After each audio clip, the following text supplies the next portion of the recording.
So, but yeah. The weirder, Yeah, the better. yep. I feel like that's pretty normal and not weird, at least for our kind. I'm just going to put it out there.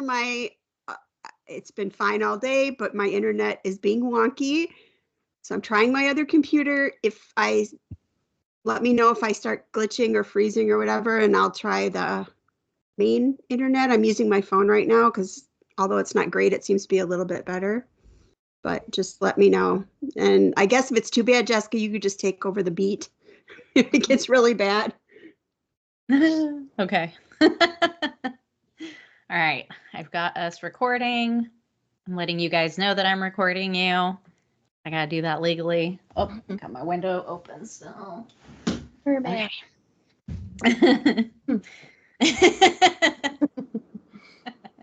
Okay. Okay. Hello, fellow weirdos, and welcome to Horror Through Her Eyes. You've got the Amateur Destroyer here and the Taminator here, ready to explore the twisted world of horror and prove that girls enjoy horror just as much as the guys do. We also have a very special guest and winner of our reviews contest, Laura. Welcome. Welcome. Hello. Thank you guys for having me. Of course. Thanks for joining us, and thank you for your review. We super appreciate it. And thank you.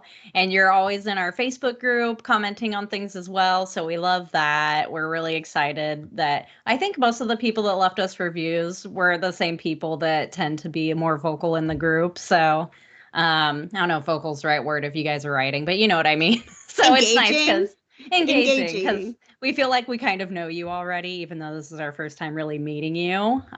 So that's always nice. Yeah. Can you please tell the listeners a little bit about yourself and your horror background? Sure. Well, I'm a middle school teacher, so that's horror in a nutshell right there. I teach 6th grade English. I'm a future librarian. So when it comes to horror with me, I tend to read more of my horror, which is why I'm sort of drawn to your podcast because you're reading books. But I do watch I try to watch a lot of horror as well, but it scares me because I'm the biggest scaredy cat in the world, but I love horror. I love being scared. I actually have been, one of the fun, scary things I do every year is I've been working at a local haunt for about 5 years. Oh my God, I could not do that. That is very brave of you. Yes, I was actually a scare actor for 2 years. So I was scaring people. I was dressing up like a clown and scaring people on their hayride. Oh my God. I love it. Yeah. It's the best job ever. And then now I help sort of manage our corn attraction, and I help all the actors and make sure they have all the things that they need, and I talk to customers. Oh, that's so cool. It's the coolest job ever, and it's like the biggest like stress relief coming out of like the classroom and then going in and scaring a bunch of teenagers after teaching them all day. Yeah. Is like the best thing ever. But I guess I love that. Yeah. The first horror movie that really got me into this whole thing was Scream. I'm a 90s, early 2000s horror girl. But that sort of led me into the other slashers and all that stuff. And I haven't watched too many classics. I'm actually watching them based on what you guys review on podcasts. So I'm going back and I'm trying to catch up on all the things that I've missed. I did take a horror film class in college as an elective. And that was like the best class ever. So I got to watch a lot of classics in that class as well. Oh, awesome. But I love all kinds of horror, but I love meta horror, which is why I chose Cabin in the Woods for today. That Cabin in the Woods is probably underneath Scream is probably my favorite horror movie. So, wow, that is. Yeah. You should be hosting this podcast. You have like more accolades than I do. Yeah, same. I literally took it for fun. And then I had to have my fiance pick me up after class when we did Japanese horror because Japanese horror is what gets under my skin. Oh, yeah. The Grudge is a movie that I cannot watch, and I'm talking about the American version. Visually, I can't even say the word. I can't talk. It scares me a lot. Yeah. And I know some people think that movie's dumb, but my goodness, that one just got under my skin. That's crazy. When you're reading books, do you get as scared as you do if you're watching horror movies? Not necessarily. It really depends on the how the atmosphere is being built in the book. So if the book has really great sort of atmosphere, and they describe the setting in a really great way. It's mostly, other than reading books, I also listen to a lot of horror fiction podcasts. Like I listen to Creepy and No Sleep and a whole bunch of others. Like I can't even list them all. But I love those tend to scare, get under my skin a little based on how they add the music in and the voice actors. Like whenever they have like a voice sort of whispering in your ears, you're driving down the street. Those are some of my favorite ways to be scared. But listening and reading is a little less scary to me than watching. Yeah. I have a really overactive imagination. Can I ask what some of your favorite horror books are? Oh goodness. So I just finished reading a book called Hidden Pictures, and I really liked that one, but I'd say that's more of a thriller. Though it did have a ghost aspect to it, sort of. But I read a lot of young adult literature, and I just read a 2-book series called that basically, I think I talked to you guys about this on the Facebook group, but it's basically Silence of the Lambs for kids or for young adults, and it's it takes place in the 80s. It's about these 2 teens that are recruited by the FBI to study teenage serial killers because they think teenagers will talk to teenagers, and they're trying to like solve they're trying to find another serial killer that's rampaging around Virginia. And it was such an amazing book. And then the sequel was also really good. But the first book is called None Shall Sleep. And it was phenomenal. But yeah, I loved Goosebumps and Fear Street growing up. So those are really what got me into, this is my year of reading horror. Like I promised myself I was going to put the young adult books to the side and read some more adult horror. So I'm working my way through it. Well, before you do that, have you heard of or have you read a young adult horror called Ace of Spades? I have not, and I've not heard of that one. Oh, it's like going to be, I've got like 2 or 3 books going right now, but it's going to be like kind of like my next read. And I know I don't necessarily always love some young adult fiction, but some I really love. And I've just heard great things about that. So just thought maybe you might have come across it, but I'll let you know. It looks good. I'm adding it to my TBR now. It's, kids, it's about the 2 only Black kids that are sent to this like boarding kind of school. So right away I'm like, boop. And I don't know, something bad happened there. And I guess people are comparing it. They're saying it's like the Get Out for kids. So I don't know. It just sounds good. So I'm going to read that next. I've just added it. So thank you for the recommendation.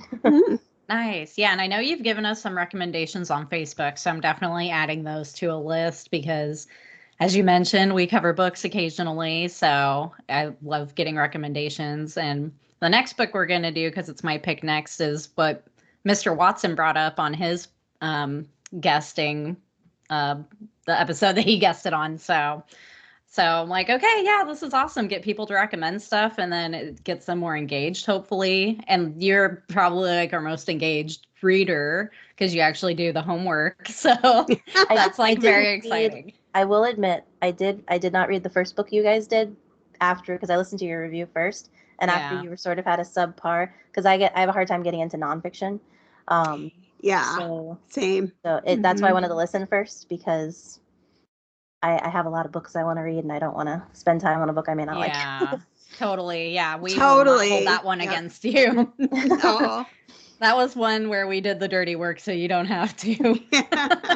And like we had said, you really didn't need to read it to like listen to the episode at all, so it's totally fine. But it is exciting if people are willing to read books, to do homework for the podcast. It makes me feel like very happy and fuzzy inside. It's like one thing already to get people to spend a couple hours watching a movie, but then to get someone to read a book, it's like, wow, you trust us or something, and like you care about us, and you want to like be friends and read along with us. I don't know. It's just like really, it's cool. Well, that's what makes reading fun. Like reading a book and then just like having all of that inside of you and not being able to share it with anybody is really frustrating. So 100%. Plus, I think people don't realize there's this whole wonderful world of horror out there that is not discovered by most people, that is just as enjoyable and scary and all that, I personally think. And it goes beyond Stephen King, you know. I think people will tend to read those, but to like get them to branch out, and it's just like, you guys, there's this whole world out there. Please let me introduce it to you. You know what I mean? But Jessica, I think we have a future book episode guest. Oh, I think you might be right. Yeah. Oh, well, hey, I'm down. I've always wanted to do something with a podcast because I listen to so many of them. So you guys are literally making a dream come true. So thank you. Oh, that's so great. Let's see how you feel in 4 hours when we get done with this. Okay. Right. Well, hopefully it'll feel like you're just having fun and talking to your friends the whole time. That's the intention, at least. Yes. Oh, good. Well, thank you for sharing, some information about yourself for our listeners, and for like putting yourself out there in general and joining joining us on the podcast, because we know that can be kind of weird and intimidating. And we hope that we come off as down to earth, because we're not professionals when it comes to this. We're trying to make it really fun. Yeah, just kidding. You're right, Tammy. You are a professional. No, Tammy, did you see this outline? Like, oh my God, Tammy. This is very professional. So one of our favorite things to do, apparently, at least the last few times, is to have our guests read our haunting headlines and kind of put them through the pain that we have to go through as podcasters. So you get a little taste. So if you end up, wanting to become a podcaster yourself someday, you'll know what it takes. So Laura, if you could lead us through our haunting headlines for this week, that would be amazing. Okay, so first up we have Infested is coming out on April 26th. I haven't heard of this one. Spring 2024 is all about spiders. Sorry, arachnophobes. With the previously mentioned Sting being followed by the French creature feature Infested, Vermines, later this month.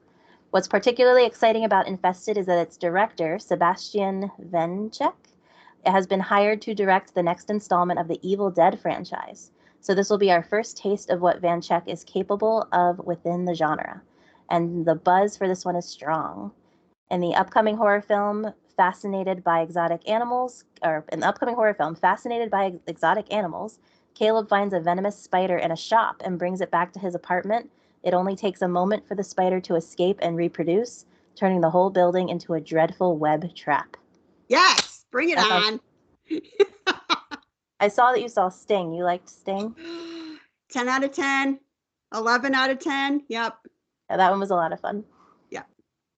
Okay. I haven't seen it because I've had the flu. It's like the worst time to get the flu. There's been like 5 movies that came out since I've gotten it.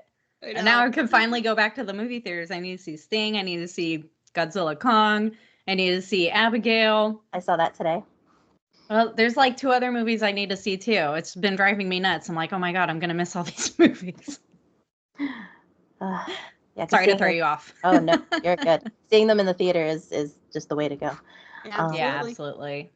Okay, so it looks like our next one is called Humane, and this is also coming out on April 26th. Get ready, Jessica. You've got a whole bunch more to go to the movies for, it seems. Yeah, especially coming out. There's a lot coming out in May.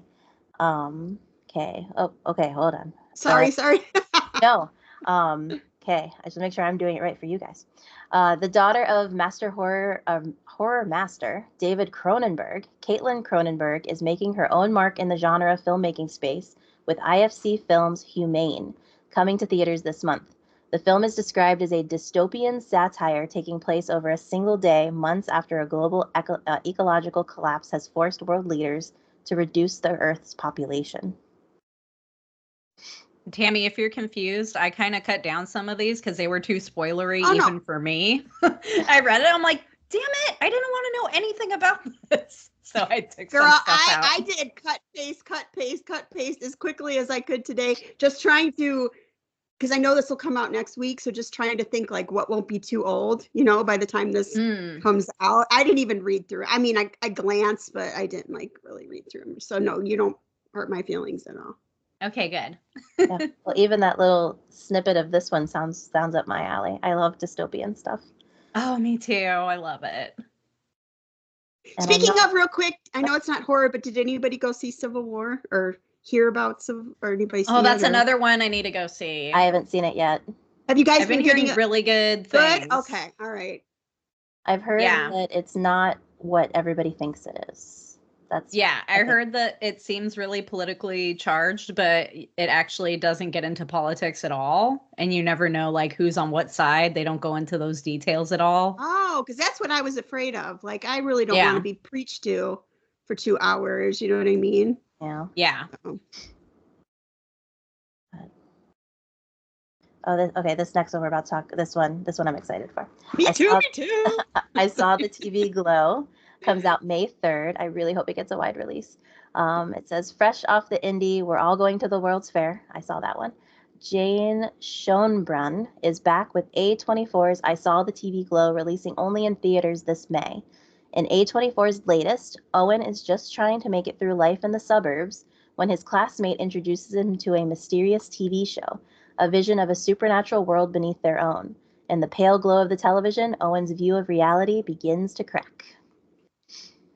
You should read, oh my goodness, now it's gone.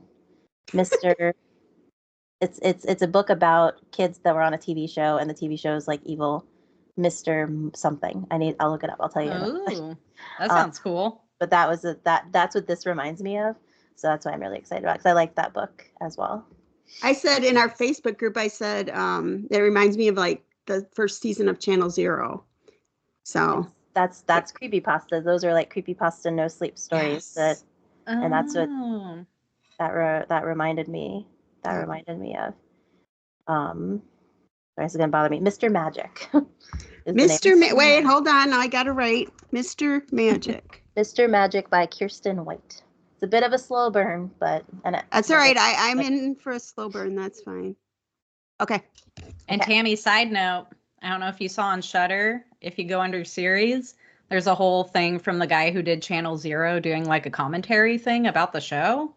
I don't know what that's all about. No, I let my I let my AMC Plus go last month because there wasn't anything on there. But okay, you get Shudder $7.99. You get Shudder through AMC Plus. Mm-hmm. Okay. Plus, a lot of what's on there, Mark usually puts on his Plex. I'm like, this is a waste of money. I'm going to get rid of this. Because remember, we said Shudder was sucking ass so bad. And now, like, a masterpiece comes out on there, of course. So, well, it just makes me wonder, like, why would they do it after the show's been canceled for so long? So maybe there's still some sort of, like, people up in arms trying to get that show picked up again or something. I don't know. I know there was when it first went off the air. And I really thought, oh, it's fine, it'll get a better home than Sci-Fi. And then it just, what is wrong with people? Like, they pick up crap all the time, and here's this, like, one of the greatest things that's ever been on television, and they, so. Yeah. Well, good news on the realm of, I'm sorry, I'm adding a headline here. Please do. Do it. So just in the realm of Channel Zero, I couldn't finish the last season because I can't really do contortionists. But they. Oh, yeah. So the No Sleep podcast, which is a really great fiction podcast, they one of the producers of that is actually going to be doing a show that's very similar. It's going to be taking no sleep stories and turning them into a TV show that's going to be on it's not Shudder. Screambox, I think. I think it's gonna be. They're starting to get more. They're giving Shudder a run for their money, I think. Mm-hmm. I know. I'm like considering, is this a fight that I want to take to the husband for another subscription? But I can't remember off the top of my head what it's going to be called. I know that if you Google Screambox No Sleep podcast or No Sleep, we might be able to find what it's going to be. But that is something that's coming through, like an anthology-esque type TV show. I know there's another one coming out soon. So awesome. Yeah, and some of the stories that they've posted that they're going to be adapting are really good stories. So nice. I'm really excited. Okay, are we ready to keep going with the headline? Tales from the Void, it's called. There we go. That sounds right. Good job, Tammy. My hand is full of buttered bread. Sorry. I have a really click-clacky keyboard, so I didn't want to type too much with the mic right now. So, all right. Okay, so the next up, I actually just saw the trailer for this yesterday. The Strangers Chapter 1 comes out May 17th.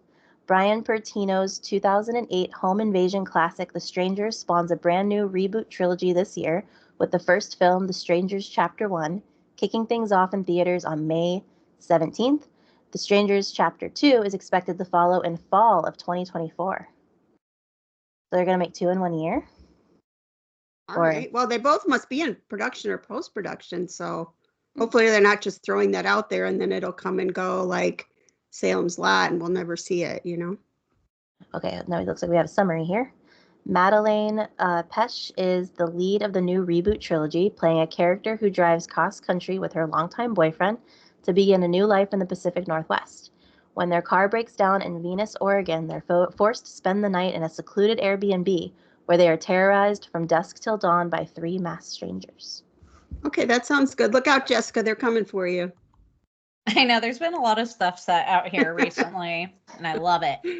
I did want to say, just in case people hear this and they get confused, even though Brian Bertino created the first Strangers, he doesn't have anything to do with these new ones, sadly. So I'm just throwing that out there in case people hear and they get excited. Not that you're not allowed to be excited still. I'm just saying. I haven't seen these yet. They're on our Plex, so I'm hoping to watch them soon. So nice. Yeah, a lot of people love the original Strangers. I think it's okay. You know what I mean? But like a lot of people really love it. So I think the second one's a lot of fun.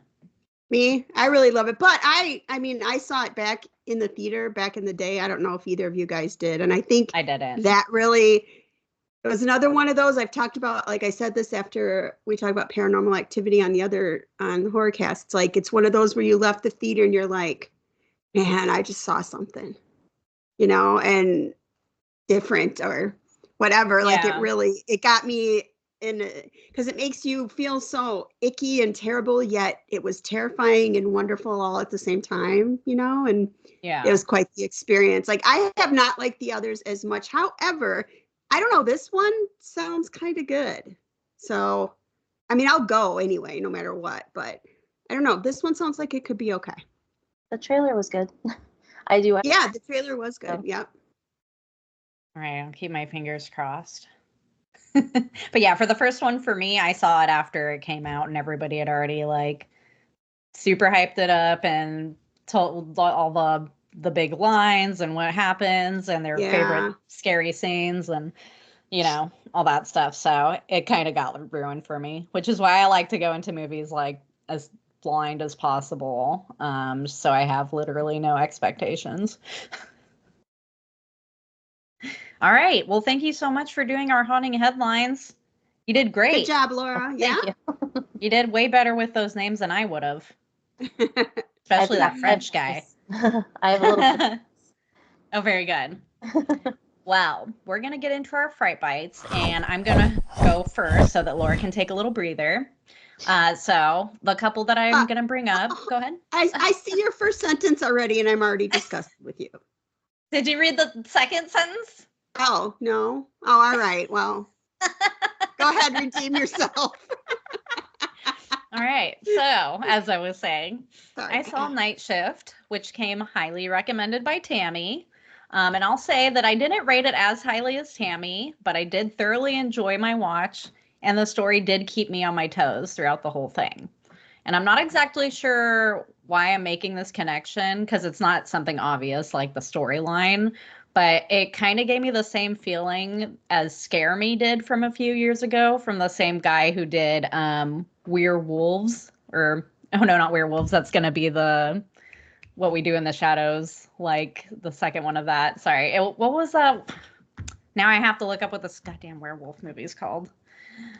Okay, Scare Me came out in 2020 from Josh Rubin, and he also did Werewolves Within.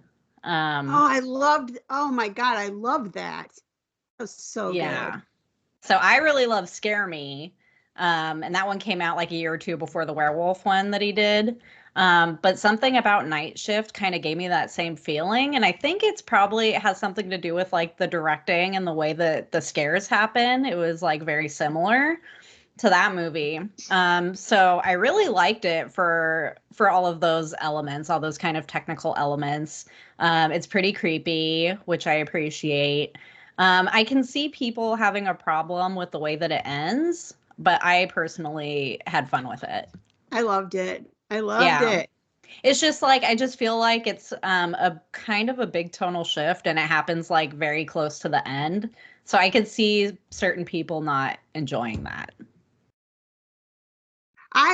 To them, I say, I have to give props to someone. And now this is like, you know how much I loved this. So this is me, because I've heard some people not love this, but I think it's masterful how he can have all, because I felt like he had more than one tonal shift in this thing.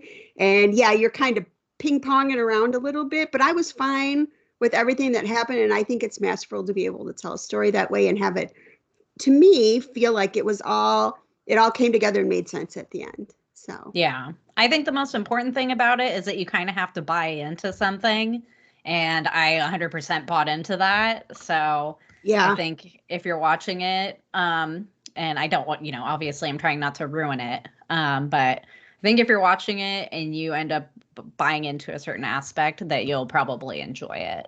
But I can still see, even if people do buy in, I can still see some people being like, oh, what is that ending? Not me. I like the ending. Yes. I liked it. But it's just throwing it out there. And I also watched Cold Meat, which was another Tammy recommendation. And again, I don't think I'm rating it as highly as you. And it was a little slow, and it probably could have been edited down a little, because it's kind of long for what it is, which is mostly like two people sitting in a car. But this is another one where I really bought in to the main character and like putting myself in her shoes. And I think that that's what kind of keeps you hanging in there, you know what I mean? And not getting bored is like that aspect of it. That's what really keeps it tense. I think some people might have a problem because, as you had mentioned, and they mentioned like in the first line of the movie that it's a Wendigo movie, but it's kind of not really a Wendigo movie. You know what I mean? And so I could see some people being a little upset with that, but I was fine with it, actually. I thought it was kind of cool that even though they just kind of threw it in there and they could have just left it out entirely, I kind of liked that element. So it didn't bother me. I wish there had been more of the creature and maybe less talking. That's the only thing that like would have made it better, because what little we got of the creature looked so good. So it's like, wait, no, don't go. I want more of this, So. Yeah, that's true. That would have been cool. I think something that was kind of cool about like how little they used it, though, is that you kind of like totally forget about that storyline. You know what I mean? So then when it comes back, it's kind of like, oh. So I appreciated it for that specifically. But I still thought it was a pretty good movie, and really good acting. So I'm glad you watched it. So I just haven't heard anybody talking about it. So yeah, I know. I haven't really heard anyone talk about Night Shift either, like good or bad. So you're the only person I've heard bring it up yet. So of course I'm gonna listen to your recommendations. And being sick, what else was I gonna do except sit around and watch 1,000 horror movies? Yeah. I'm feeling really good about where I am this far in the year for 2024 watches. Except for the ones that are in the theater right now. Well, these two, I feel like, they came out when we were having that really slow, dry, there's nothing to watch right now time. And now I feel like all these good movies are coming out, and I feel like these ones like these will get kind of just like lost in the shuffle. So I'm glad at least we're still talking about them. Get a few more people to watch them. Absolutely. Yes. Listen to Tammy and watch both of those movies. And then the only other thing I wanted to mention, because I had such a great time watching it, is I randomly put on The Lair of the White Worm from 1988 by Ken Russell. And that was my first time watch. It's like late 80s folk horror. I freaking loved it. I mean, I've never seen it. I don't know if I would literally rate it a 10 out of 10, but like my heart would, because I just like loved it so much. It was so fun. Awesome. Very entertaining. I love folk horror, and it's like little baby Hugh Grant is in it, and like the effects are really cool. Like some of them are like kind of bad, but like also amazing. You know what I mean? Because you know that they're not CGI. It's like, wait, how did they do that?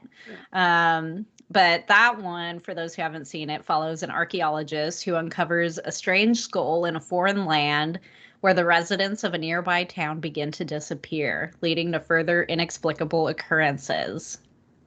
So it's really fun. It follows this like group of young people that I'm totally invested in, and the villain is so wicked perfect. She's so cool.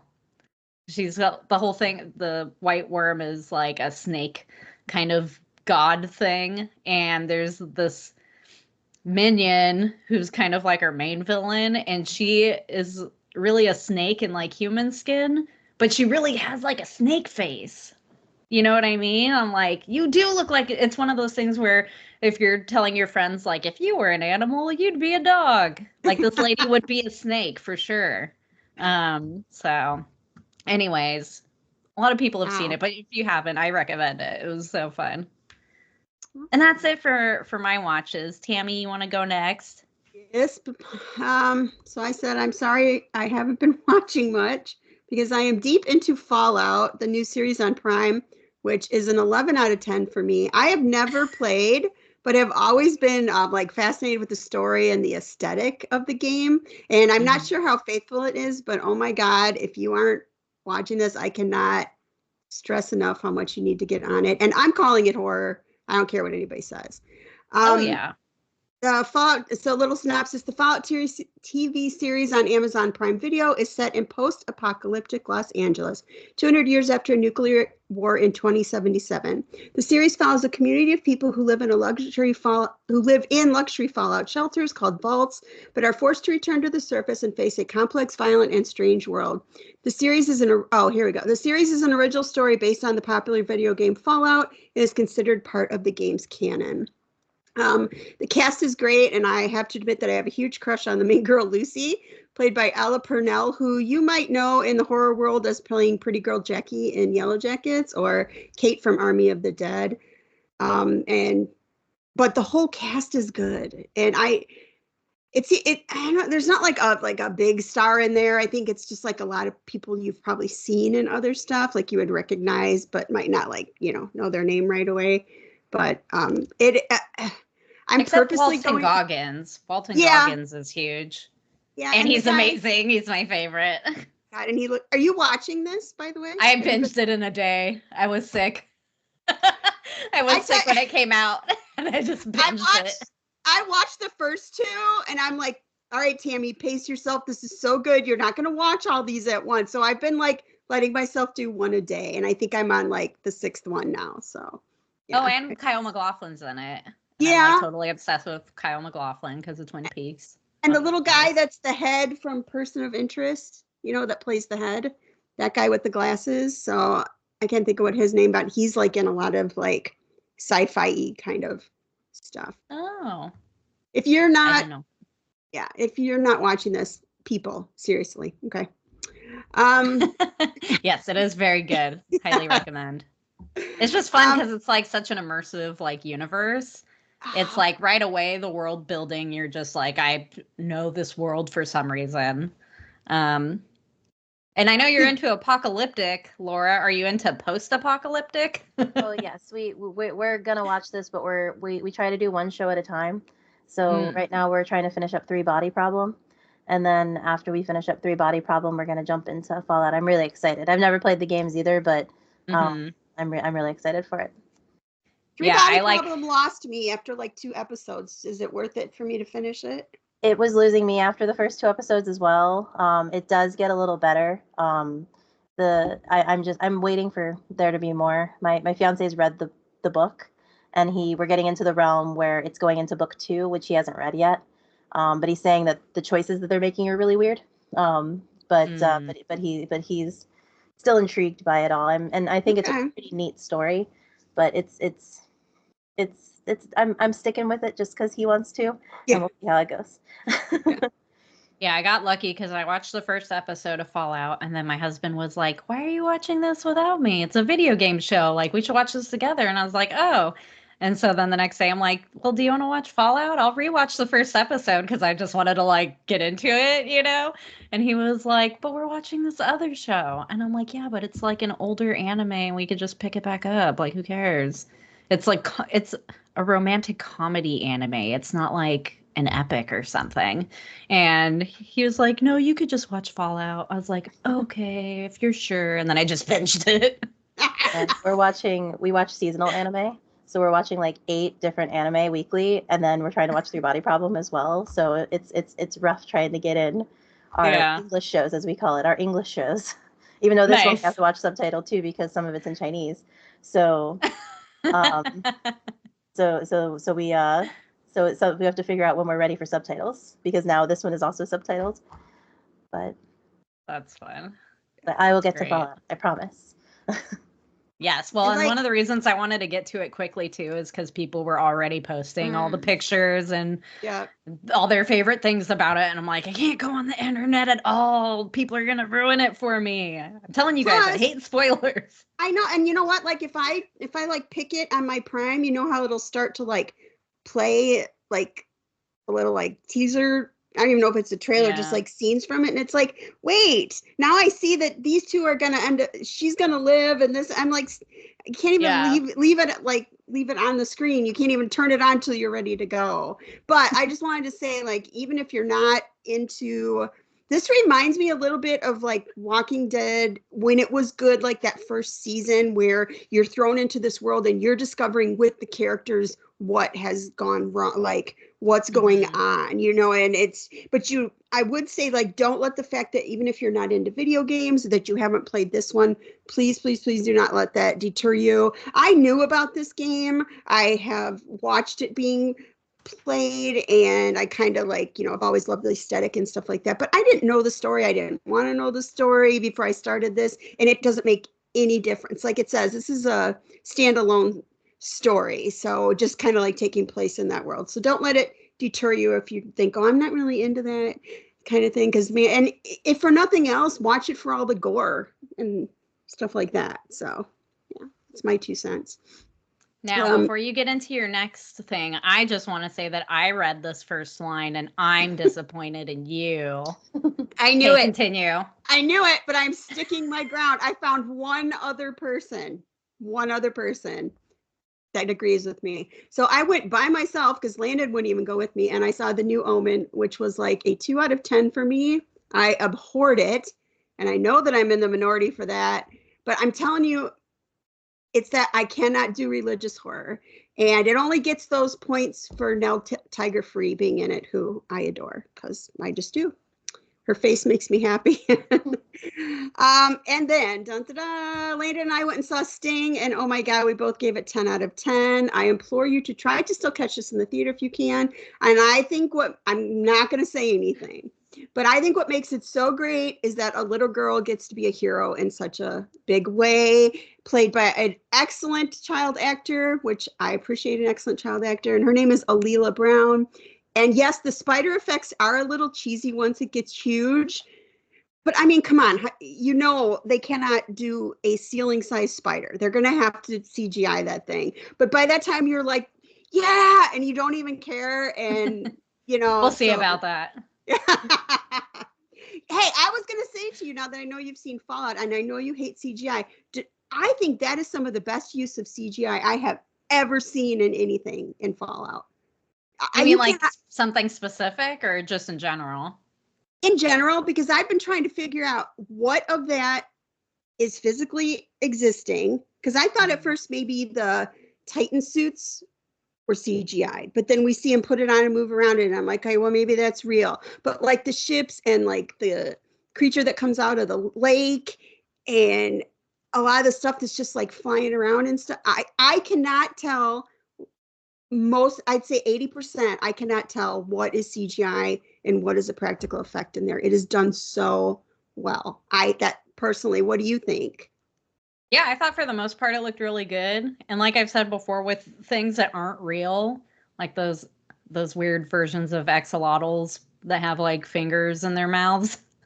I'm like, okay, that's not a real thing. You know what I mean? So it's not like I could compare it to a real thing and be disappointed. So with stuff like that, and especially because it is very fantastical, very sci-fi, very video game-esque. You know what I mean? So it's like it's different, and they probably do have someone good doing it. So yeah, it doesn't bother me. Good. In this one instance. Okay, you can stay. Laura, what have you been up to lately? Watching or reading or whatevering? So I wanted to make sure I actually had stuff, so I watched stuff.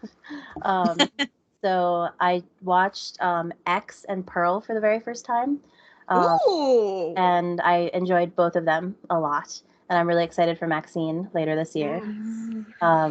Everybody talks about them. I hear you guys all talk about them on all the podcasts. And I was like, okay, the third movie's coming out. I have to go ahead and just sit down and watch these. And I'm really glad that I did. And also did you watch them with your fiance? I did not. He's not a big horror guy. So when he's at work, because he works nights, I am able to watch all these horror movies that perfect that I have. Yeah. Though the next one, I sort of wish he was closer in the because he works from home, so he was in our bedroom. That's where he is now, hiding. But so I wish he was actually at his computer instead of in the bedroom, so I wasn't alone. I watched All Hallows Eve, and for the first time, and this is my first look into Art the Clown, and though it was the corniest, worst acting ever, but that ending scene of that ending scene gave me the heebie-jeebies and some nightmares later on. Like I totally agree. It's like very effective. I was totally creeped out the first time I watched it too. Yeah, and then they like, yeah, I don't want to say it because I know it's an older movie, but like just like that final shot, I went ahead and I stopped it. I had to stop it, the final shot of the movie. So I was like, I'm not having any of that stuff happen. I can't handle that. But so you haven't seen the Terrifier 1 or 2 then? Not yet. No, those are next on my list. Let me just say it just gets worse from there. So good luck to you. Worse as in scary or worse as in story acting? Neither. Worse than like gore. Yeah, they're not as scary as to me as that like final shot of All Hallows Eve. Okay. I don't know. It's a different kind of like Art the Clown is Jessica's forte, and I finally watched them for her, and I am also sucked in, but it's that kind of horror that like makes me feel like I don't know if I need to take a shower. Do I feel really bad about enjoying that so much? Because it's that mean horror, and I know Art the Clown he's that dichotomy, right, where he's like, hi, I'm Art the Clown, I'm so funny, yet I'm the meanest fucker that you're ever gonna find in your whole life. You know, like I am the dirtiest, nastiest, meanest son of a bitch that you're ever gonna cross paths with. So just prepare yourself if you do graduate into watching those Terrifier movies, because it's just like, oh my God, what did I just watch? I tend to be able to be a little bit better with the gory slasher movies. It's mostly like, as I said, atmosphere really gets me, and any I know that you were talking about religious horror, that tends to scare me a bit more, just because I feel like some of those movies have really good atmosphere. But today I went to the theaters with my dad. My dad's my movie buddy. Him and I go. He's the one person I can drag to any movie. Sometimes I just take him to the theater and he's like, "What are we seeing today?" And I'm all like, "It'll be a surprise." We actually That's awesome. Yeah, we did a triple feature. We saw I can't even remember, but we saw Night with the Devil, Ghostbusters, and then the mystery movie, which ended up being Sting. So nice. Saw all three of those back to back one day a couple weeks ago, and I enjoyed all of those. I really enjoyed Night with the Devil. It's so that good. movie, and like the little I think I mentioned this on the Facebook page, like if you look really closely you can see like reflections in the mirrors of like it was just like there was just little nuances like within there that were just awesome. But today my dad and I went and saw Abigail. Tell us. So but no spoilers. Oh no, I won't. No spoilers. So I wish I saw this movie opening night with a theater full of people instead of at 1 o'clock on a weekday, on a Wednesday, because it just had that really fun vibe.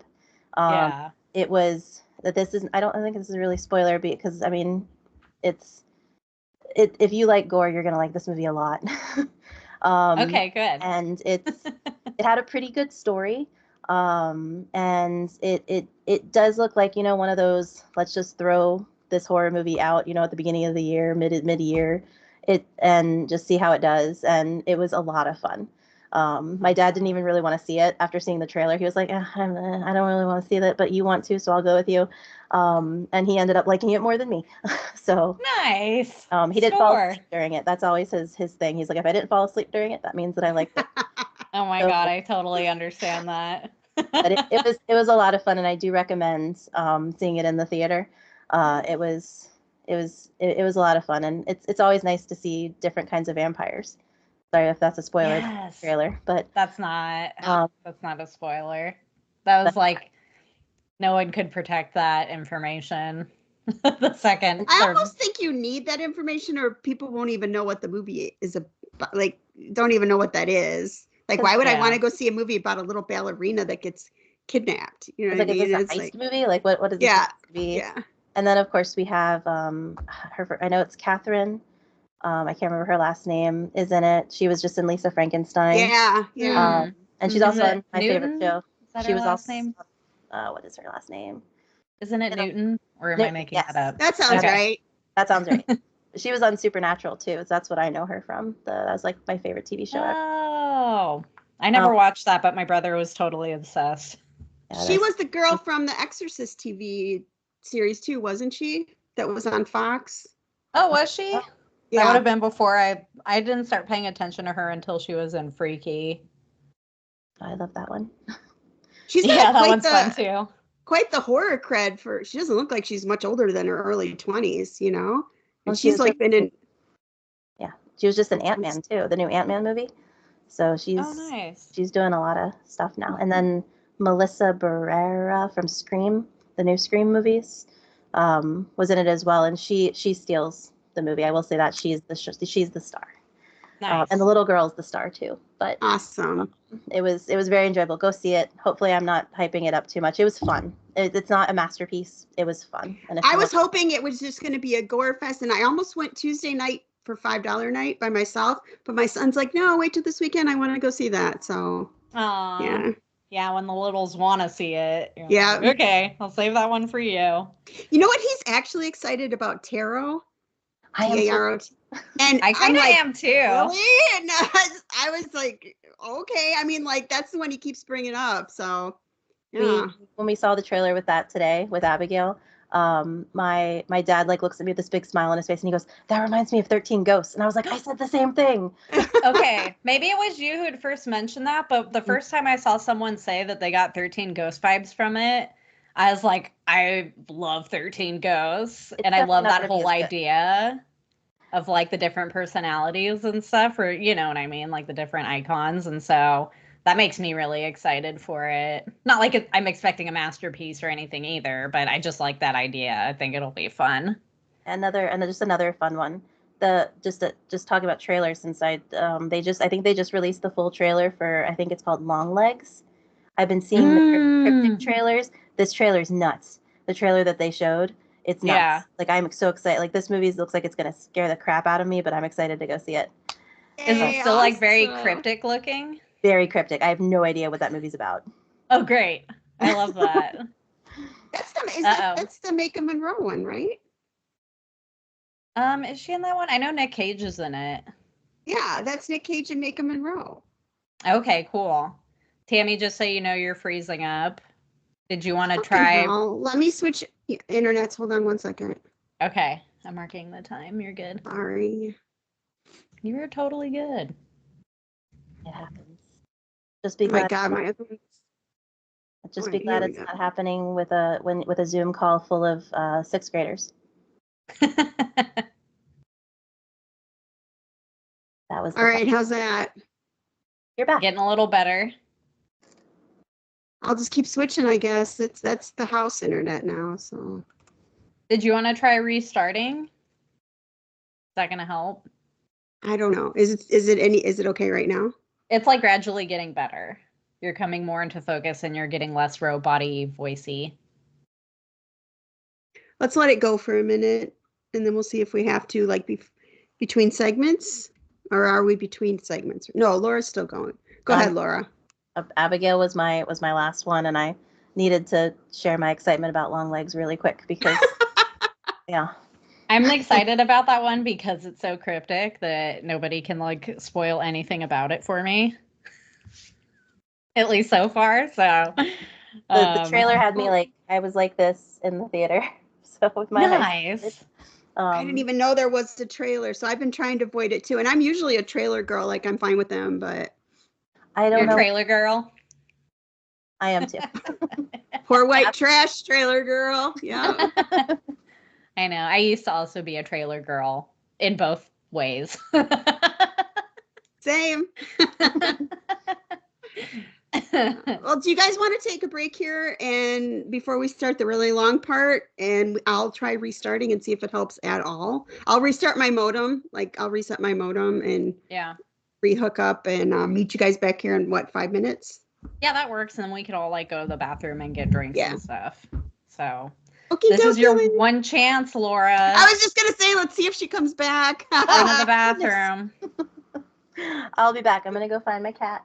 Okay, great. I'm gonna mute, but I'll be here. And then Tammy, I think if you get off, you should still be able to like rejoin the call, I think. But if not, just let me know and then we can just start a new call. Okay. All right. See you guys in a few minutes. Alrighty. Bye. Yeah. Bye.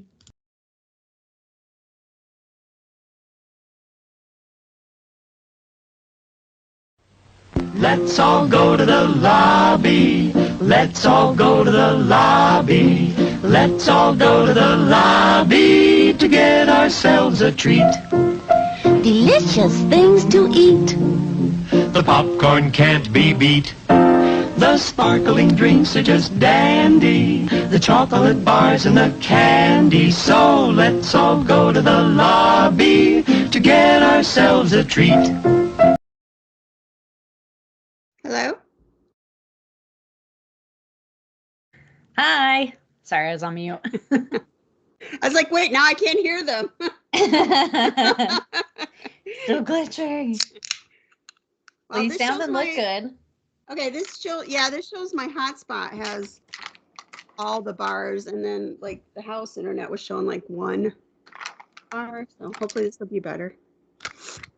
I live in the middle of nowhere, surrounded by lakes, so it is what it is. Yeah. All right. Well, whenever you're ready, let me know and I'll jump into Echoes from the Abyss. Go right ahead. I'm ready. Okay. Marking the time. All right. So that's going to wrap up our Fright Bites. And now we're going to dive into the Echoes from the Abyss. So for our Killer Clowns episode, which the podcast has not been released yet because I was having some technical difficulties and then I got a 2-week-long flu. So we did have our YouTube channel video still came out because Tammy's amazing and beautiful and wonderful and I love her. And my mom commented, my mom really loved the episode. She said that she used to not be a fan of this movie years ago, but over the last 10 years that she's really come to appreciate it for how awesome it is. And now she watches it once every few years. Having been a teenager in the 80s, she loves seeing Officer Mooney. And Tammy is right. The actor was in everything in the 80s. And she said that she loves the soundtrack because it's so 80s. And also the special effects for the clowns are the best. And she doesn't think that anyone does cool FX makeup and prosthetics like that in movies anymore. Tammy was right again. The beginning sequence is a great homage to The Blob, circa Steve McQueen era with the old man and the hound. Looking forward to the next episode. So thanks, Mommy. Thanks, Mom. And she said that Dylan's dad watched some of it too, even, which I was mentioning. He's kind of like an old curmudgeon guy. Love him, but He just is. He's just like a gruff, manly man or whatever. And she said that he was watching some of the YouTube channel with her. So I think that's adorable. Oh, that is adorable. All right. But yeah, she thought it was really cute watching me and my brother reminisce about stuff. So Aw. yeah, it was cute. What can I say? All right. Now for Cabin in the Woods, one of my besties, actually, the one that I always go and watch movies with on Fridays, Tori, she commented and she said that she loves this movie and it's one of her top 5 favorites for sure. I'm always super excited to show this movie to anyone who hasn't seen it. There's just not another movie quite like it. So I knew that she really liked it. We actually did like a movie night at my house once and watched this with her at the time fiance, now her husband, and my husband, because this is actually a movie that Jim really likes too. In fact, he left a fire emoji in response to her post. Not in the face. He's not on Facebook, but I did one on Instagram and he fire emoji'd it. So, but I didn't realize it was like a top 5 for her. So that's really cool. On Facebook, Dan Johnson said, awesome movie, 5 out of 5 scary. Merman. Dale Roller on Facebook said that I've always enjoyed this movie. I got a physical copy of this in a 3-pack of movies with Possession and Sinister. I had seen it one time already, so I knew I had a bad copy as scenes were out of order. It was strange to watch. It was a while before I got to see it again correctly. So good thing he saw that in order first, because I would imagine this movie of like specifically would be really confusing to see out of order. And why was it out of order? You know what I mean? Yeah, that's so weird. So I don't know why he got a bunk copy, but it's super weird. Our buddy Nicole Trewick says, I absolutely adore this movie. I think the whole thing is just so brilliant. I have heard people say that it would have been better if we didn't know about the scientists until the end, but those are probably the best parts of the movie. It's so smart, turning horror tropes on themselves. I watch it once a year at least. Definitely a comfort watch for me. Great pick. Thanks for picking it, Laura. Yes. And then Greg Bazzelli said, I actually love the way that they were able to subvert the norm by parodying the genre in a way that takes you by surprise. We actually talked about this flick last night on the show because he's on Monsters and the Mosh Pit podcast. And when Dustin, one of his co-hosts, and I first saw it, we were not okay with it. But now with time and several rewatches later, we both really like it. And this is actually my sentiment as well. The first time I watched it, I actually didn't like it. And I didn't know what I was like getting into, you know? And I was just like, when everyone talked about how great it was, I assumed that it meant it was really scary. So the first time I watched it and it was like this whole meta thing, I was like, what the hell is this? But I agree with Greg that on subsequent watches, I've become a big fan. So I totally get that, and people are going to hate me, but that was how I felt at first. I'm sorry. Okay. It was actually... Speak your truth. Speak your truth. It was actually Jim, my husband, that made me watch it for the first time when we were first like dating and he found out I liked horror. He's like, did you ever watch Cabin in the Woods? I was like, no, I haven't seen that. He's like, oh, that's like really, really good, actually. I was like, oh, okay. And I took it the wrong way. But now I really like it. Let me just say, before everyone comes for Jessica, this was my first time watch because I didn't want to watch it because it didn't sound like something that I would like. So did I like it? I don't know. We'll find out. Did you know that Joss Whedon was a writer on it?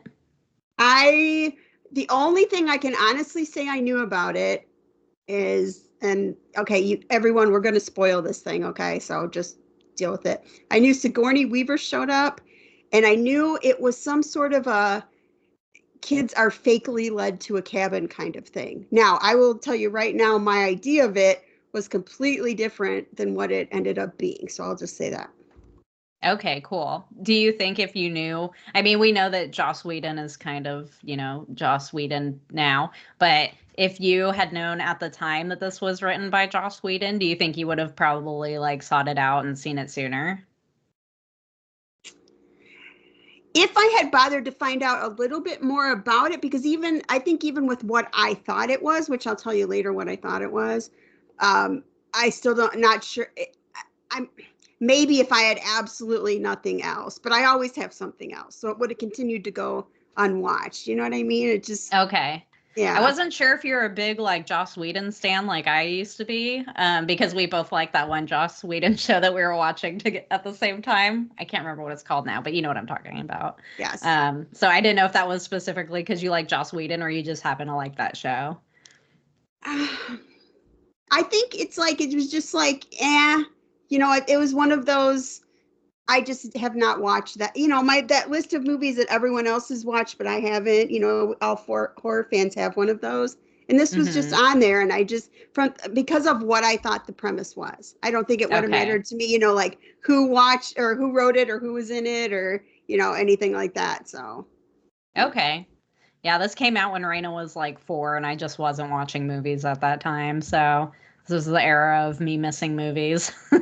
So I had to catch up later on. I saw this one 7 times in the theater. Nice. One of those. Yeah. Oh, I love that. Ew. You know what's funny? I think there's only one horror movie that I've ever done that with, and it was John Carpenter's Vampires. I love My mom that and movie. I saw that so many times in the movie theater. All right, Poptosis, that's her name on TikTok. So I'm sorry, Poptosis, I don't know your name.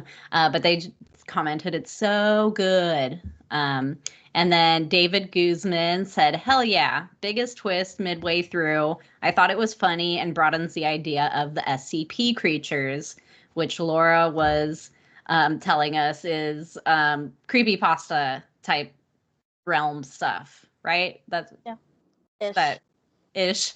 Because I didn't know what SCP was, listeners. I'm just not hip with it. But we're lucky Laura is around real life teenagers, you know, most of her days. So I don't even think these guys would know about this. This is just because I am on the internet too much. Oh, okay. Yeah. This is like deep dark web stuff that those preteens don't get to know about. Is that what you're saying? Yeah, I don't need them in that realm yet. They can wait. Okay, got it. Perfect. But that's going to do it for Echoes from the Abyss. Tammy has already given us one spoiler, but I'm going to go ahead and let her do another spoiler alert. And then she's going to take us into our main event. Go ahead, Tammy. All right. So let me just mention before we start this deep dive, this was Laura's pick. So y'all can thank her. As you know, or as we mentioned, she won our Please Give Us a Review and Help Us Out contest. That was the official name of it, actually, too. And so you can thank her for this little gem. All right. So again, our podcast. Sorry, it's been a long day. Our podcast is a spoiler-filled podcast. So this is your warning. Spoiler alert. Spoiler alert. Spoiler alert. All right. But if you haven't seen this, but then I just admitted this was my first watch too, so I can't talk. All right. Here we go. Ready, ladies? Ready. All right. Now, I was typing this as I was watching, so I don't know everybody's name right off the bat, so bear with me. We open on 2 guys at the vending machine discussing baby proofing. We find out that Stockholm has crashed, leaving just Japan and us. And then we get a very jarring title card. Laura, I'll just kind of read through this. Feel free to jump in. You don't have to wait for me to you just talk whenever you want to. Jessica, you already know that. So. I do. And I do want to already say that I love that jarring title card. I think it really helps set the tone right away, what we're getting into. And I just love it. It's so good. And also those characters that we haven't mentioned their names yet are Richard Jenkins as Sitterson and Bradley Whitford as Hadley, who are the 2 great joys of this movie, in my opinion. I totally agree. I totally agree. I agree with Nicole Trawick that, we could have saved the scientists till the end, but then this movie would not have been as amazing and fun as it is. So one of my favorite parts has to do with those guys later on. There's my favorite line in the whole movie. Yes, all my favorite parts are all their parts, basically. Okay, continue, Tammy. Sorry. All right, so cut to a very cute girl, Dana, packing and coming across a sketchbook when she's interrupted by her newly blonde friend who tears out the picture from the sketchbook of a professor she was sleeping with who broke up with her over email. Wow, reading that back now, I hate to throw this out there, but we're looking for the virgin later, right? So yeah, I see that now. Okay, the blonde reveals that they invited a guy for her for the weekend and that she can't bring her school books. Enter Chris Hemsworth, a young Chris Hemsworth, who throws a football out the window that is caught by Holden. Holden, I didn't give the cast. Should I do that real quick? Maybe? Oh yeah, you didn't do any of that stuff. What happened? I suck. I don't know. Hold on a minute. It's all good. All right, so You just go through it real quick, just the ones that you care about. yeah, I will, because there is one I want to say that I have a crush on besides the girl. Hold on a second. I got a little list here if you want me to wheel them off. Because I brought this just in case I needed it. Oh, well, you go, girl. Go right ahead. Go. Oh my God. This is For the people who are official listening. visual companion. Yes, Because that is I'm amazing. a nutso cuckoo. But we've got Kristen Connolly, who's Dana. Chris Helmsworth, who is Kurt. Anna Hutchinson is Jules. Fran Krantz is Marty. Jesse Williams is Holden. He's the one I want to mention. I have a crush on you. Okay, go ahead. Yes, Jesse Williams is awesome. He is super fine and easy on the eyes. He's a little young here, but like, look at a picture of him from now. He's on Grey's Anatomy, isn't he? I've never seen that show, but yes, he is. I gave up on it a long time ago.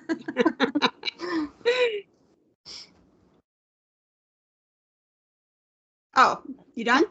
Yeah, that's the main cast. We already said Richard Jenkins as Sitterson, Bradley Whitford as Hadley, and then I also liked Brian White as Truman. Yes, yeah, he was really good. And Amy Acker as Lynn. Lynn. Yes, and we all know her from Angel, right? Yes. Everybody watched Angel? Yeah. Never seen it. Never seen it. You never saw the Buffy the Vampire Slayer spinoff about her boyfriend, Angel? No, but remember, I'm 20 years older than you, so no. Well, my mom was really into it, and she's Buffy like and the Angel same were age, my so. life. Me Buffy too. I love it. You two can you just be BFFs about it. All right, are we ready? Okay, we will. Yes. Continue. Okay, I got swept away by what's his face there. Okay, here we go. The football's caught by Holden. They head out, and I laughed that this line. He says, "Jules, it's a weekend, not an evacuation." That just cracked me up because she packs so much stuff. Jules is anyway, yeah. And they get into a camper. A very stoned Marty shows up with his giant bong, which was a pretty cool bong. We find out that they're all headed to Kurt's cousin's country home. LOL, that's me, LOL. Whenever I say LOL, it's me, obviously, okay? All right, Marty asks Jules if she... You don't have to read LOL, you can just LOL. I want you all to know that I LOL'd at that part, and I LOL'd... Oh, okay, I got it. I didn't LOL at cousin's country home. I LOL'd at what I'm about to say. LOL, Marty asked Jules if she's gone gray. See, so I'm already laughing, which is a good sign. All right, they head off in the camper with Kurt driving, and the camera pans to a man on the roof with a mic watching them drive away and reporting they are right on time. I was a little surprised. I'm like, oh, that's a choice. Like, okay, I knew there was like, it was like a fake cabin thing and all that, but I'm like, wow, they're really going to let us in on this already. So I was, as a first time watcher, I was like, that's a choice. But having watched it, I agree with that choice, I'll say. Mm-hmm. All right. To the kids in the camper when Jules says this place doesn't even show up on GPS. Foreshadowing. And I put here, I can tell already that Marty is going to drive me insane. I love Marty. I love Marty. Did he really drive you insane? I came to like Marty, and I will say by the end, I came to appreciate Marty. I do, and I know he was playing a trope, right? He was playing a certain, and that's the character I always hate. So it's not Marty's fault. It was just he was just doomed not to be liked by me. Okay, so cut to the facility with the same two guys from the beginning, Sitterson and Hadley, obviously preparing for something. They are the ones watching the kids. We see the camper arrive at a derelict gas station that looks like a tornado hit it, that clearly says closed. Why did they stop here? And okay, every time I saw an homage, I put it in. So I'm going to tell you what I thought at the time. I said tourist trap for sure. We see it's clearly been abandoned for a while, yet Kurt acts like someone is going to come give them gas. Lo and behold, the hills have eyes looking man appears. And I put stopping here for gas makes absolutely no sense. He pumps them gas and gives them directions to Buckner Place. He actually does not ever give them any gas. They end up not getting gas. Oh, well, he does put it in the car. They do to get gas. Do they? Mm-hmm. Because I thought he started calling Jules a whore and all that stuff, and they're like, we don't need to get gas here. Because I think it's Dana that actually takes it out of the camper and puts it back when they all. Oh, okay. That happens. Yeah. I noticed that when I cut you off. Oh no, I noticed that when I watched it this time. I thought they got gas. Anywho, he calls Jules a whore, old man trope. They drive off, and I said, I want their camper. Yes. Cool. It's very beautiful, but we soon realize it's a sim. What would you call that? I said it's a sim. Is there another word for it? I think that's what I call it too. That's probably the one part of the movie I absolutely despise, is that part. Like I wish they hid that from us, because that would have made something that happens later a lot more like. Yes. It would have had a lot more impact if we had not. Because I mean, I guess we have time to forget. True. But no, you are so right. Yes. That is a travesty. One bad thing to say about this movie, that is the one bad thing is the reveal of the fact that there's like a force field. Yeah. Yeah. That is a good point, because I get them wanting to put that in, and I think I like the way that they incorporated, if they're going to tell us, you know what I mean, like just a bird flying into it. I thought was really funny. But I see what you're saying too. But then I could see them being like, well, we have to like give people the clue, because otherwise they're going to be pissed that like we just threw this in willy-nilly towards the end or something. But you're right, it would have been more impactful, and they didn't necessarily have to share that information. Like we're getting enough information, from other things to know, that there's something going on. Yeah, I'm just one of those people that like when I watch a movie, I remember things, which is a detriment to watching some movies. Like it ruins it. And I hate that about myself, but that I catch those things.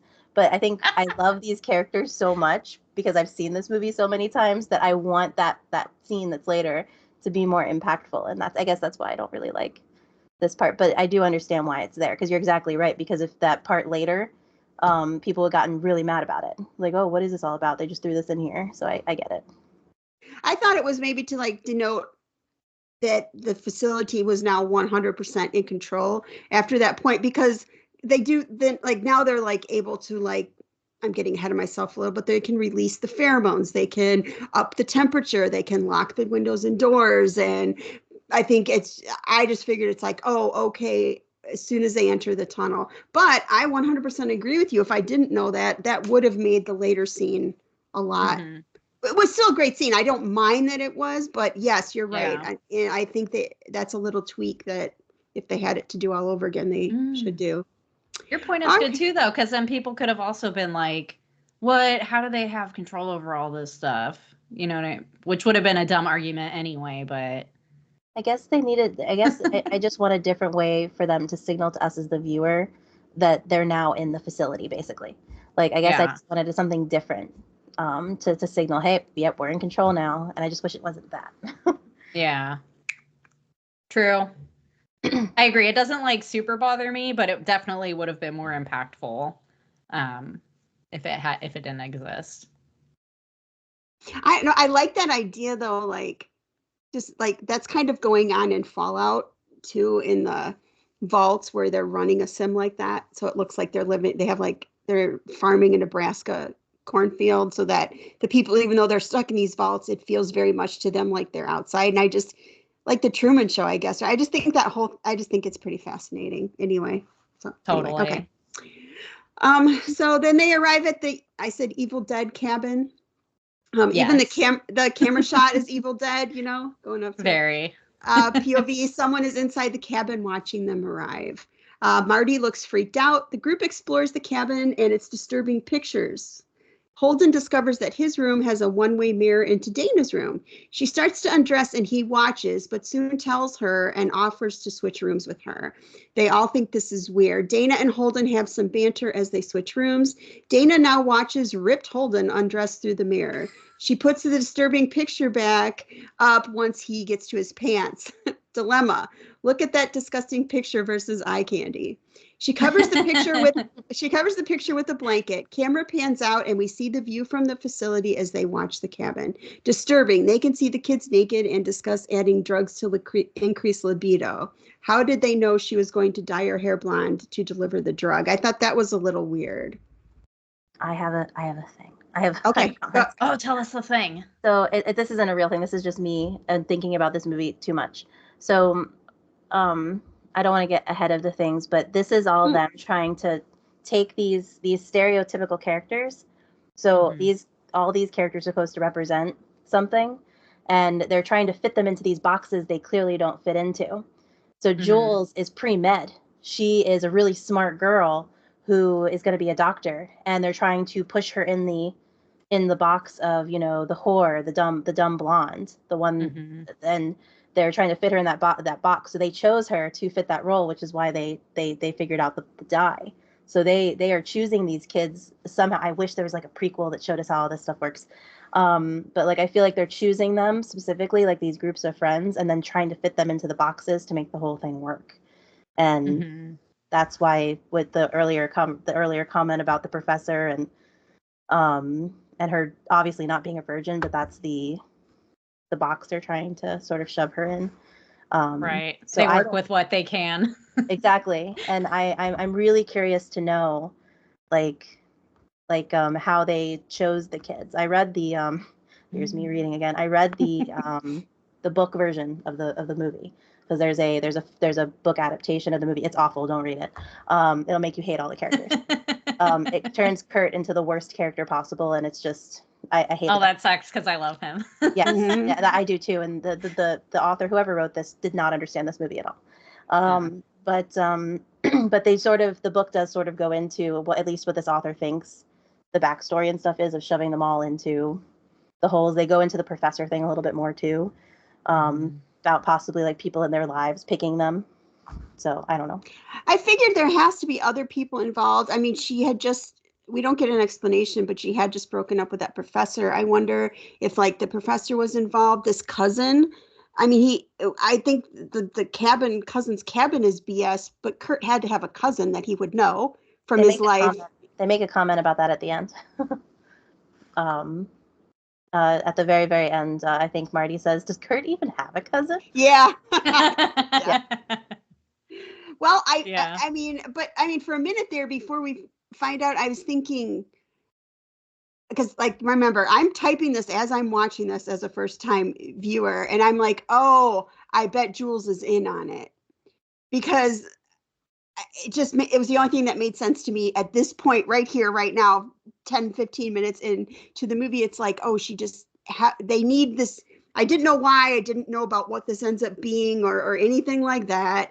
And I'm like, oh, they just need someone that looks a certain way to fill a certain role. I honestly, let me just tell you, this isn't what happened, but I thought maybe the kids were all going to live and maybe they were filming a reality show or a movie and they just needed kids that fit these certain roles to be in it. I had no idea it was going where it was going. So at this point I'm thinking, oh yeah, she's in it, so she dyed her hair, like, or whatever. I had no idea where this was going, but I just was like, huh. Now at this point, I'm like, wait, what?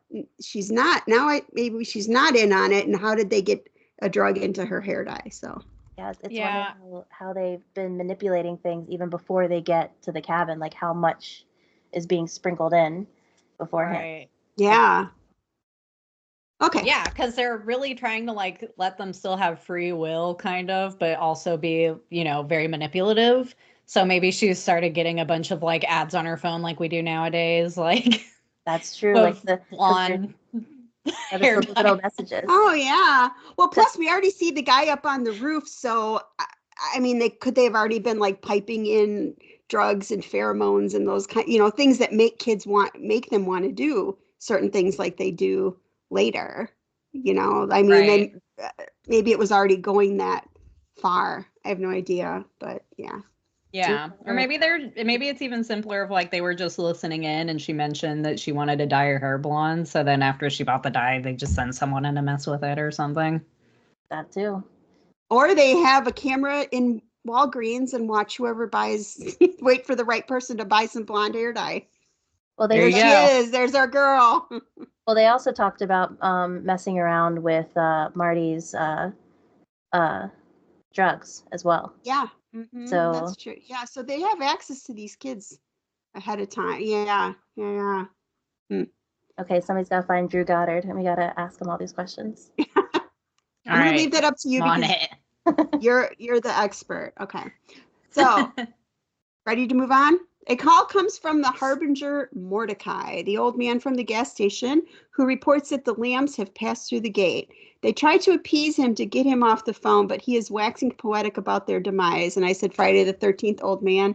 He gets mad about being on the speakerphone. That was funny. That scene is so funny because he's just like saying all this weird shit very poetically about like the ancient ones see everything. And then he's like, do you have me on speakerphone? In like a regular voice, in like his regular voice.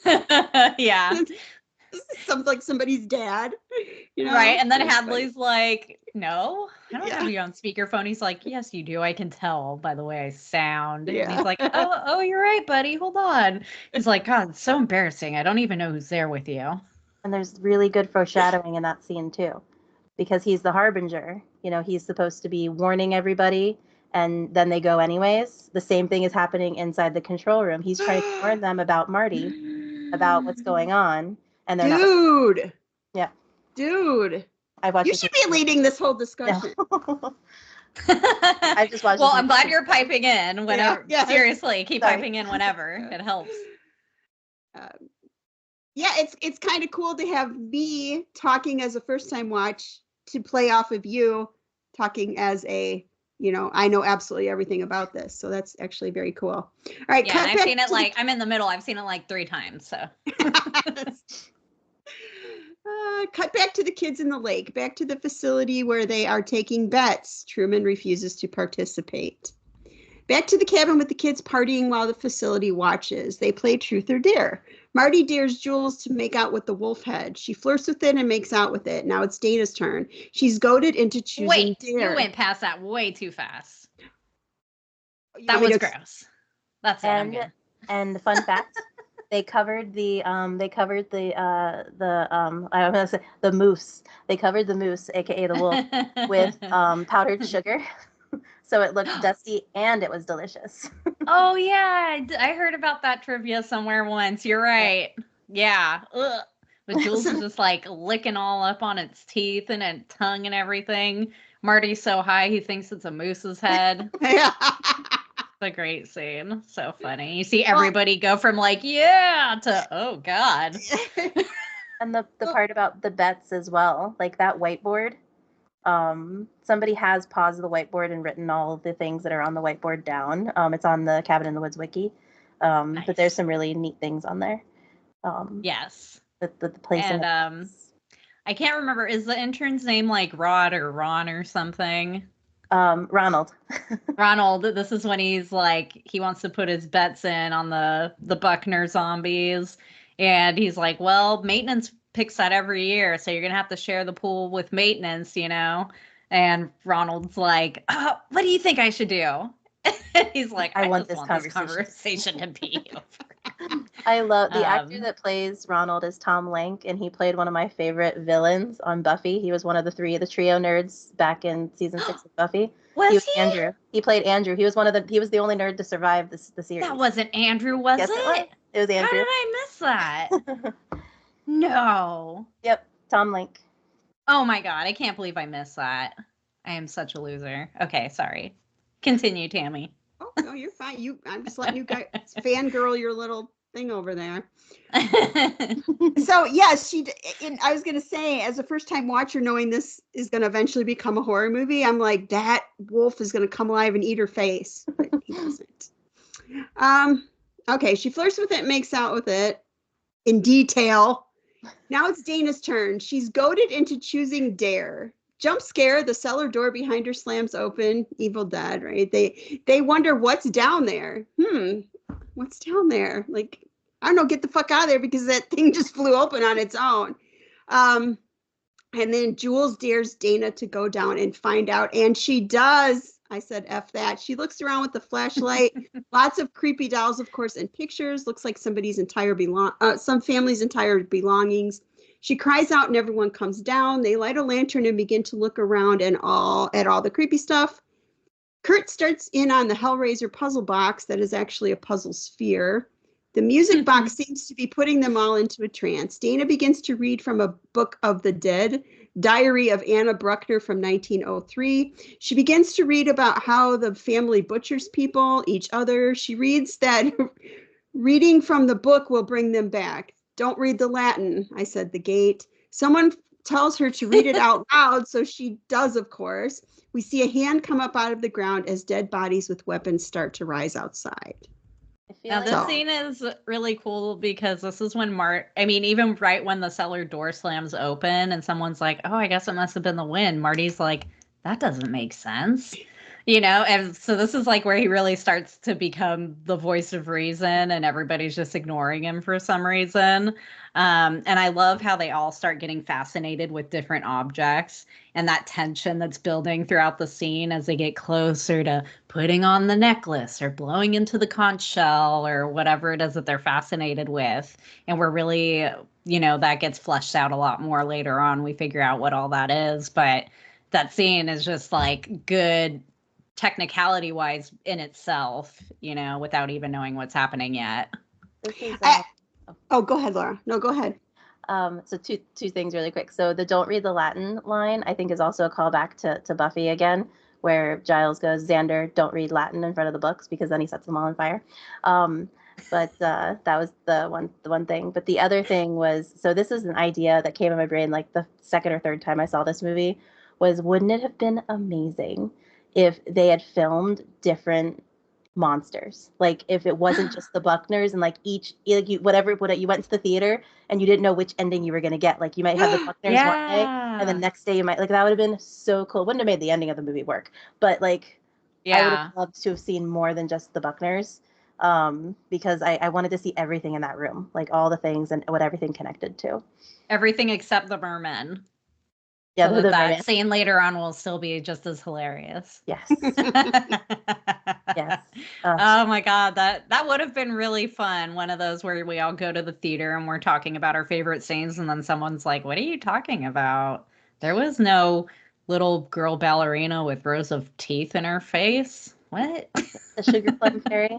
Yeah, and that just would have like, I know that they already had a hard time getting this movie released. But that would have been such a great marketing gimmick if they had just given them the money to do it. But I'm sorry. It would have been a lot more money for sure. I totally forgot that they had trouble getting this released. Can you even imagine now with like how big it is? It's crazy. Why did they have trouble getting it released? I think it was originally MGM. Before I think I'm probably wrong about that, but the studio that funded it went under. So it had to be shelved, and then eventually it was bought out by, was it I can't remember, Lionsgate? I don't know, but it was what's my poster say? It doesn't say anything. But it does the book say anything? Yeah, it was Lionsgate. So it ended up being bought out by Lionsgate. So it was originally supposed to come out in 2010, and then it was released in 2011. So. Okay. All right. I was going to try and look up IMDb trivia, but you got it. You got all your resources, all your actual physical resources. Good for you. Librarian. Awesome. Yeah. Well, and two, like all I said was, that the music box seems to be putting them in a trance. It would have been hard to type out that whole scene You know what I mean? Like, people just need to go watch it if you haven't seen it. It's a great scene. Mm-hmm.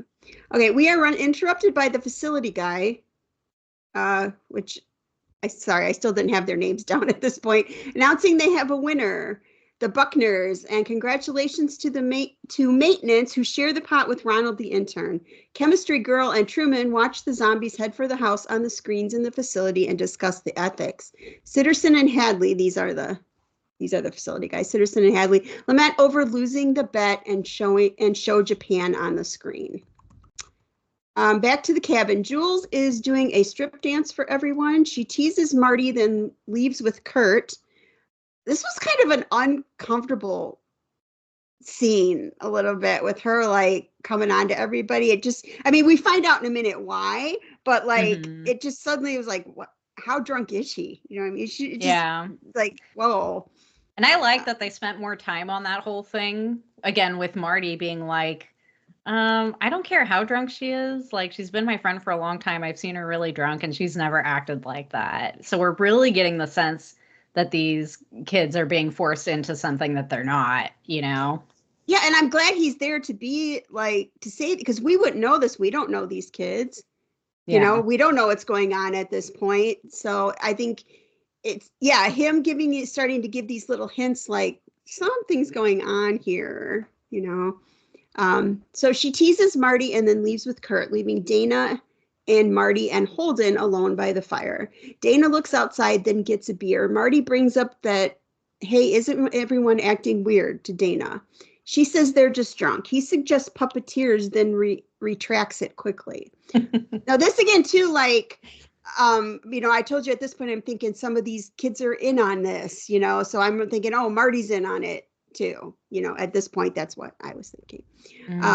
So he says puppeteers and retracts it quickly. We are not who we are, he says, then leaves to read. Dana and Holden leaves to read a book with pictures. Dana and Holden go back to reading from the diary with Holden deciphering the Latin about flesh returning. Holden tells her he's having a nice time. Kurt and Jules are outside running through the woods, acting wasted. Cut to everyone at the facility watching raptly, thinking they're about to have sex as Kurt undresses Jules. She says, no, not here, she's cold, and everyone at the facility groans and are told to go back to work. Sitterson and Hadley try to make the atmosphere more comfortable by turning up the heat and dispersing pheromone mists. They see Kurt and Jules see smoking holes in the ground, which are the pheromones, and Jules is suddenly down. They start making out. Jules asks to go back, but Kurt doesn't want to. Sitterson and Hadley are like, show me some boobies, and Truman looks on disgustingly, and they shush him, saying they have to keep the customer satisfied. So this is our first, you know, we think it's like the facility doing this for some weird, we don't know why, what the heck, but now we kind of get the sense that the facility is actually answering to someone also, or someone else. It doesn't, you know, it doesn't start or stop at the facility. They're just facilitating this, whatever it is that's going on. Yeah, and I really, really like this scene too, because Hadley and Sitterson have been very comedic, you know, so far. And they're even leading into this saying like, okay, come on, show me some boobies. And you think that they're just being like gross dudes, letting off some steam like they were with the bet and things like that. But then they get serious and they're like, you don't understand. We have to check off certain boxes in order for this to count, you know, so that they're actually doing this in a serious manner. They're not, maybe they do also want to see Jules' boobies, but that's not why they're saying that. They're actually saying that because like it's a big deal. So right. I like that switch in their acting, you know, from one second to the next where they're like, no, you don't understand. Yeah, and I like it. Well, and the next line here is they said they have to keep the customer satisfied and ask him if he understands what's at stake. And so I think you're right. Like we've seen them as being comedic up until this point, but I think they're just like letting off steam, actually, you know.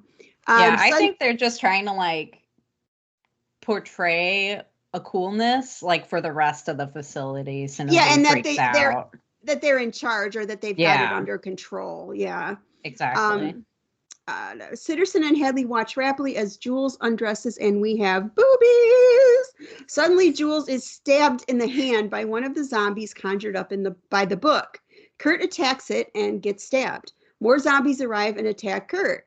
Jules tries to help but gets snared in a trap and taken away and has her head cut off by a saw zombie while Kurt watches. On that bear trap chain whip thing, that thing's brutal. I'm glad that we get to see it in all its glory like a few times. Oh, me too. It reminds me of something that would have been like in Silent Hill or something like that. Like, it's such a weird weapon, but yeah, what a weapon. You know what I mean? Yeah. Like, good old man. and considering this is like not just zombies, these are torture redneck family zombies or whatever. redneck torture. Yeah, redneck torture family zombies, something like that. Yes. It's cool, that they spent time giving them those details of like, ooh, this is what they're, because they're not the girl's just like, missing a limb, just like she wrote in the diary and stuff. Right. And I have extra details if you want to hear them. Of course we do. we would love to. So if you watch really closely, the mother. So in the diary, she mentions that dad put coal in mother's belly. And if you look closely at the mom, you can see that her belly is burning. Like you see the coals burning in her belly. Oh, and I missed that. And if you look at all the family members, so the mom, the dad, the brother, and the sister, they all have white eyes. But if you look at the older one, the one that has the bear trap, he has black eyes. So I met the actor that plays Matthew Buckner. That's Dan Payne. He told me when I got he signed my Cabin in the Woods poster. When I was talking to him about it, he said that they did that purposefully because he was supposed to be the one that was fully in their torture faith. Like he was the one that was possessed by like the god that they worshipped, the demon they worshipped about pain. And that's what that's what made him more aggressive than the others, was the fact that he actually was sort of taken over. And that's why his eyes were black and the rest of them, their eyes were all white. Wow. Yeah. Because she talks in the book like, I wish I could have the faith like Dad does or whatever. And so, yeah, I mean. Because it's Matthew, I think, that kills them all in the end. Like, I think Dad kills most of them, but then Matthew finishes everybody off. Okay. That is so cool. Yeah, that is cool. A fun detail, because there's just so many little details in this movie that you could catch or miss. I think that's one of the reasons it's so rewatchable, is every time you're looking at the whiteboard, what did I miss last time? Things like that. So that's really cool. Well, plus, I mean, you got that information like directly from the actor. That's probably not something that's just like floating around on the internet. So that's very cool to hear that kind of insight. Yeah, we did. Yeah, we did. Thanks, Laura. That was best guest ever. I haven't been to a convention in a really long time. I think that was like one of the last ones that I went to about maybe 10 years ago. Because Amy Acker was there as well. So I got to meet her and have her sign my poster. So one of these days I'll get more. I'll never get Chris Helmsworth, but I'll get more people. You know what? You might have got him at the time, but he's definitely blossomed in the last however many 14 years. Yeah. I'll still love him as George Kurt from the Star Trek remake. That's my favorite role of his. Oh, nice. That's awesome. He's such a little cutie. All right. He is. Cut back to and plus he just looks like he would smell good. No matter how sweaty he is, he just looks like he'd smell good. Totally. Gotta be the Viking. The Viking. Yes. All right, anyway, cut back to the facility. No one is laughing now. Sitterson says a prayer offering Jules' death for eternal slumber. Hadley goes over and pulls a lever, which starts a bunch of gears turning and blood flowing in a relief. If you don't know what a relief is a painting that is like it's not a painting, it's an artwork that's like, imagine something that could have blood flowing through it. Like it's kind of almost like created in inverse where it's cut into the surface rather than drawn onto the surface. So imagine like, and it almost looks like it's very primitive looking art, but it's made out of grooves. And so you start to see this like blood trailing down into it. And like I said, he's offering Jules's death up. And so we're getting a little more of an inkling that, some kind of, they're worshiping something or serving something, or these deaths aren't going to be for nothing, like they serve some kind of a purpose or something. Cut to Marty reading Little Nemo in his room when he hears a noise. He swears somebody is talking. He hears, "I'm going for a walk," and yells out in confrontation to the voice, "So you think I'm a puppet?" He says he's the boss of his own brain. And then just, "Me too. I'm the boss of my own brain." And then he decides to go for a walk. LOL. Which he announces out loud. Yes. "I'm going for a walk." After he said he was the boss of his own brain. I thought that was so funny. Yeah. Okay. Cut to Dana and Holden making out on the couch. Dana stops it, saying she never, the virgin, and he reassures her. Marty walks by and ruins it by saying he has a husband bulge, which from the book, and they both look mortified. Perfect timing.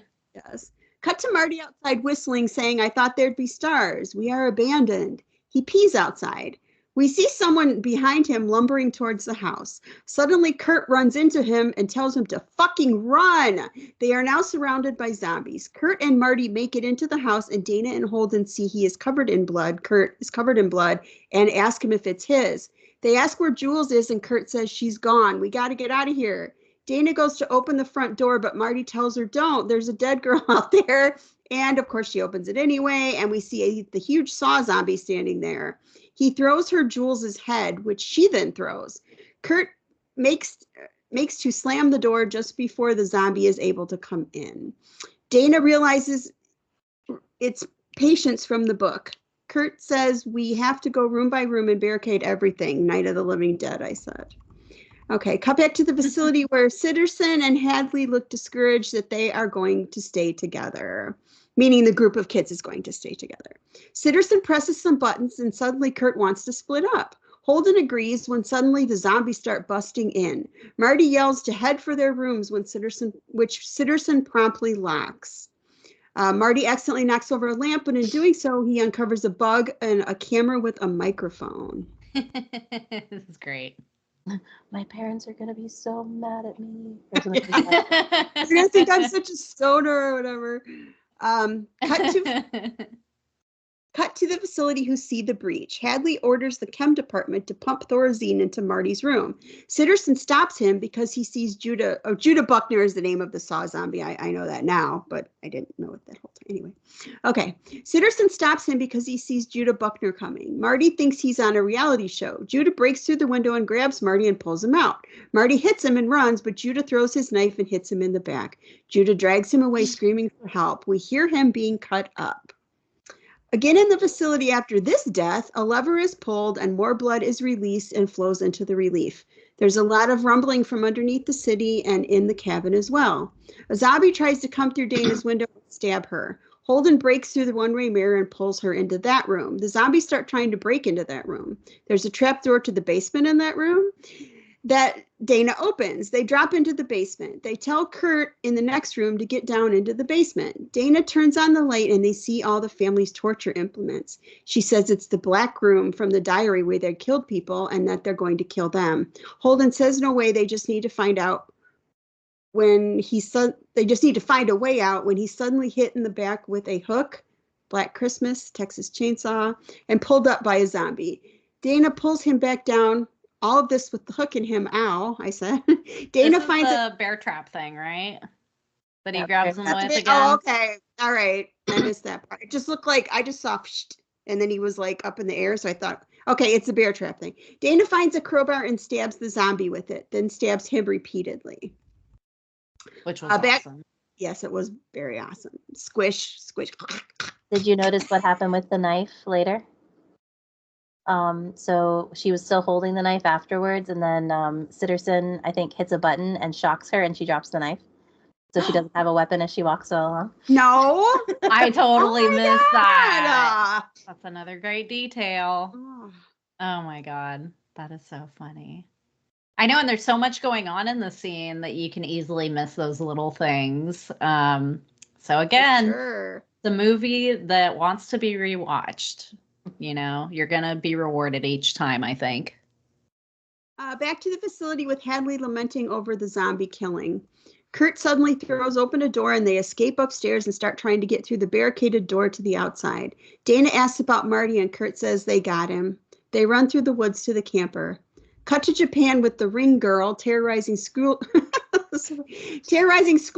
who seem to be performing a ritual with her and turn her into a frog. Kiko's spirit is now a frog. And this happy little frog. Yes.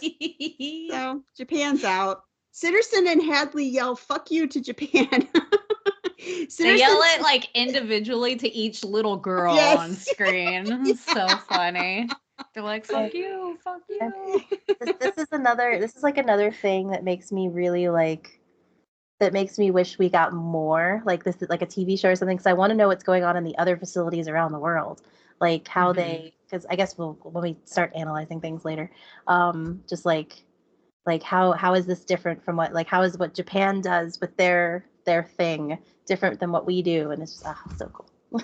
Yeah, so interesting. Totally.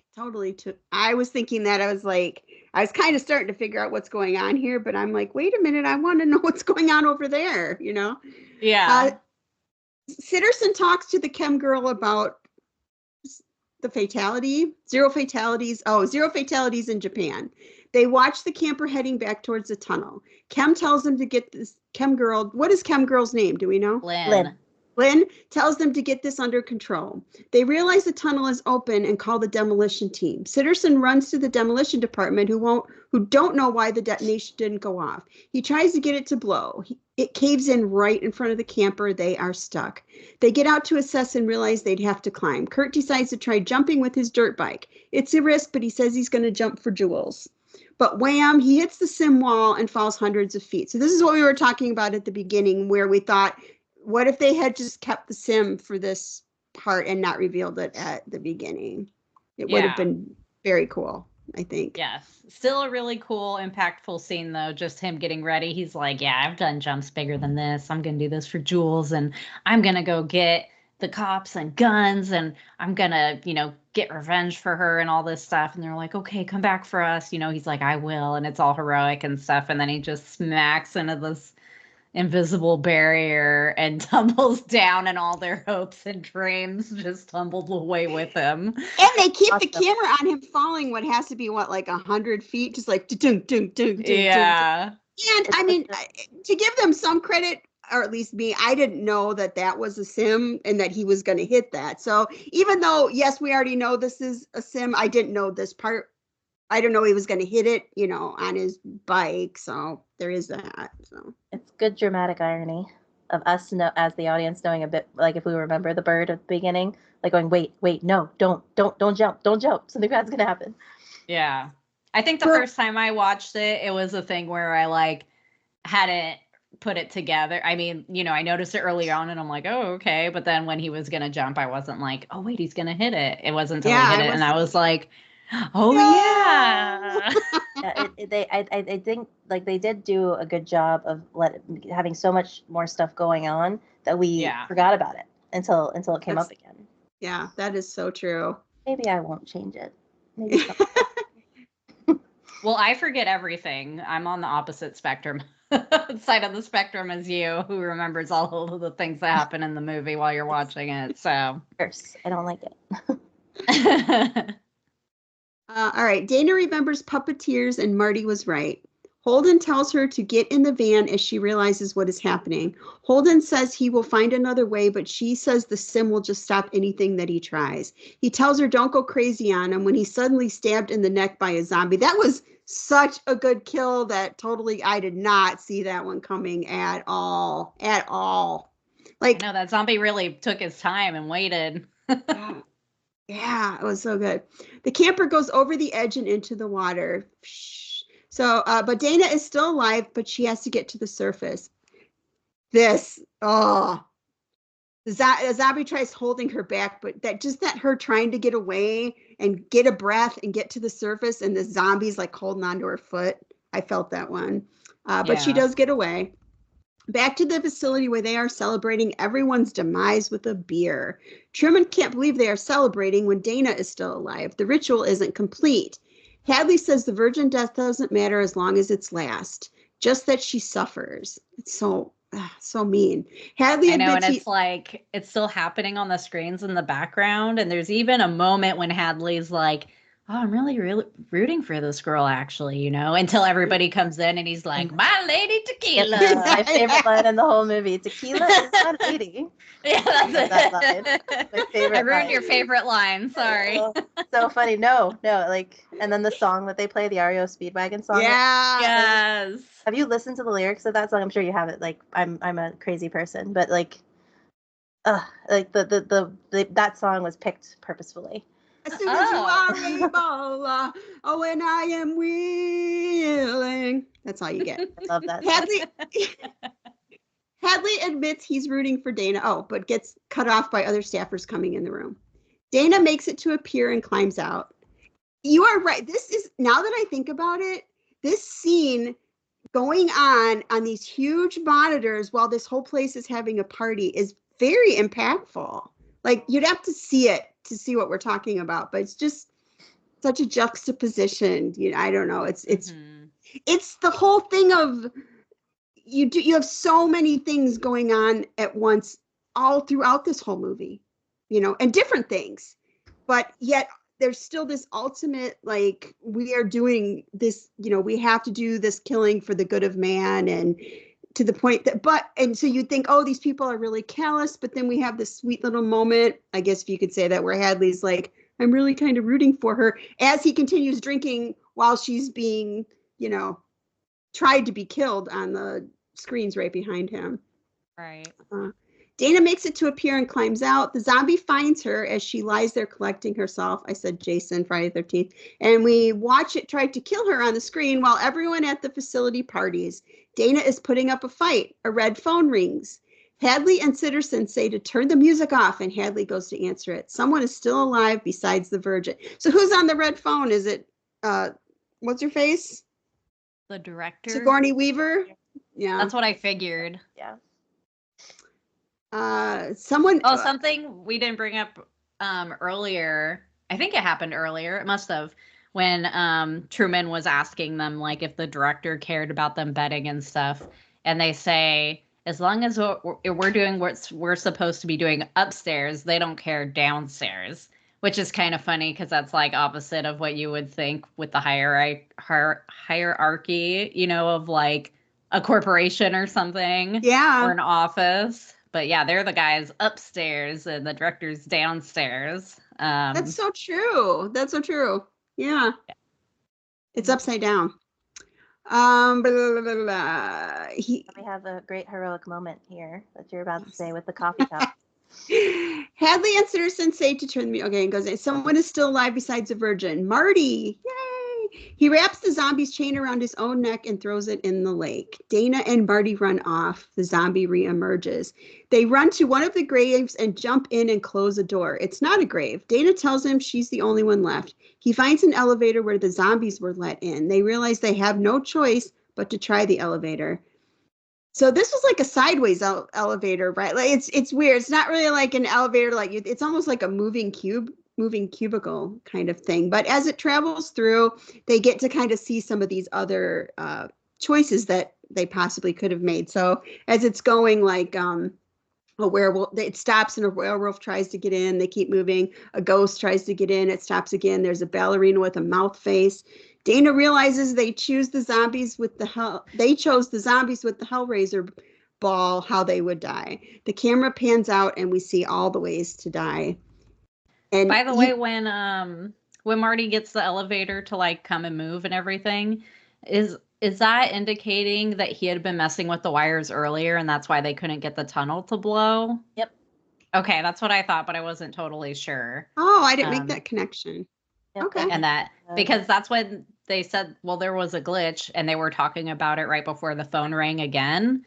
So then I was like, and then he is messing with the wires to get the elevator to come. And I was like, okay, so I think that he was the glitch that messed up the tunnel thing.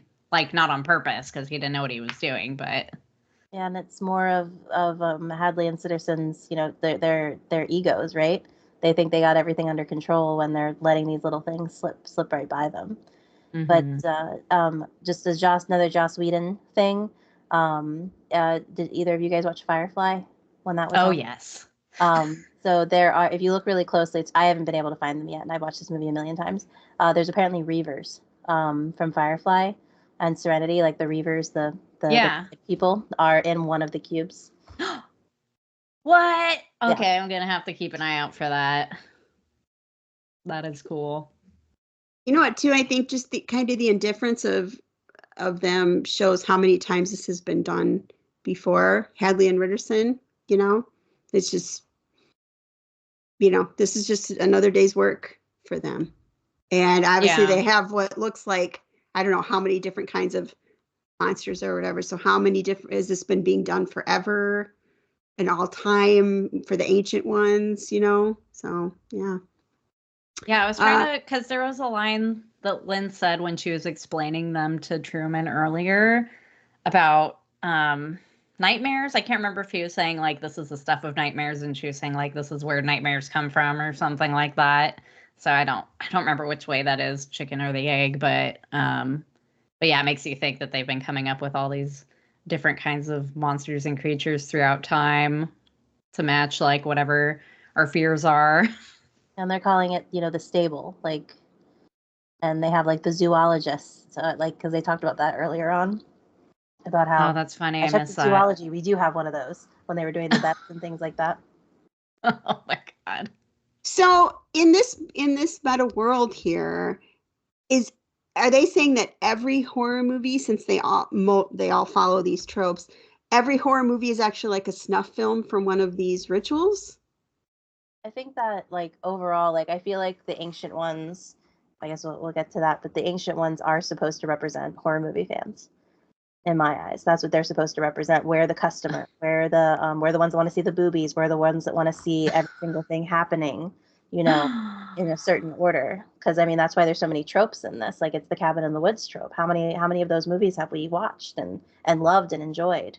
And I think that's why I love this movie so much, is because it is basically a movie about horror fans for horror fans in that sense.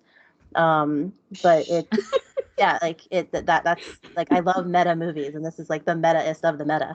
I was gonna say, whoa, it's even meta of the meta, more meta than I ever realized. Yeah, and that's sort of that's how I've always, and I think that's how a lot of people have interpreted it, as in it's sort of a satire parody of horror fans, like saying like, and that's why I'm so interested in seeing like Japan and Stockholm and Germany, like they, like when we think about foreign horror, they do things so differently than like a stereotypical American horror film. So I'd love to see, how their rituals go. Like, what was going on with, the little frog? Like, why were the girls all in the school? Were they being haunted? Like, how was that ritual supposed to go? How did they choose? If they even do? Because I feel like there's different rules for every single type of horror movie out there. So, but American horror movies sometimes tend to follow a typical journey. So yeah, totally. You have saved me so much YouTube searching. I swear to God. True that. Wow. Cut to Ritterson trying to find where they went. They know they got in the elevator. They are talking to cleanup, which is a division, and say to kill the guy and tell them to kill the guy before the Virgin.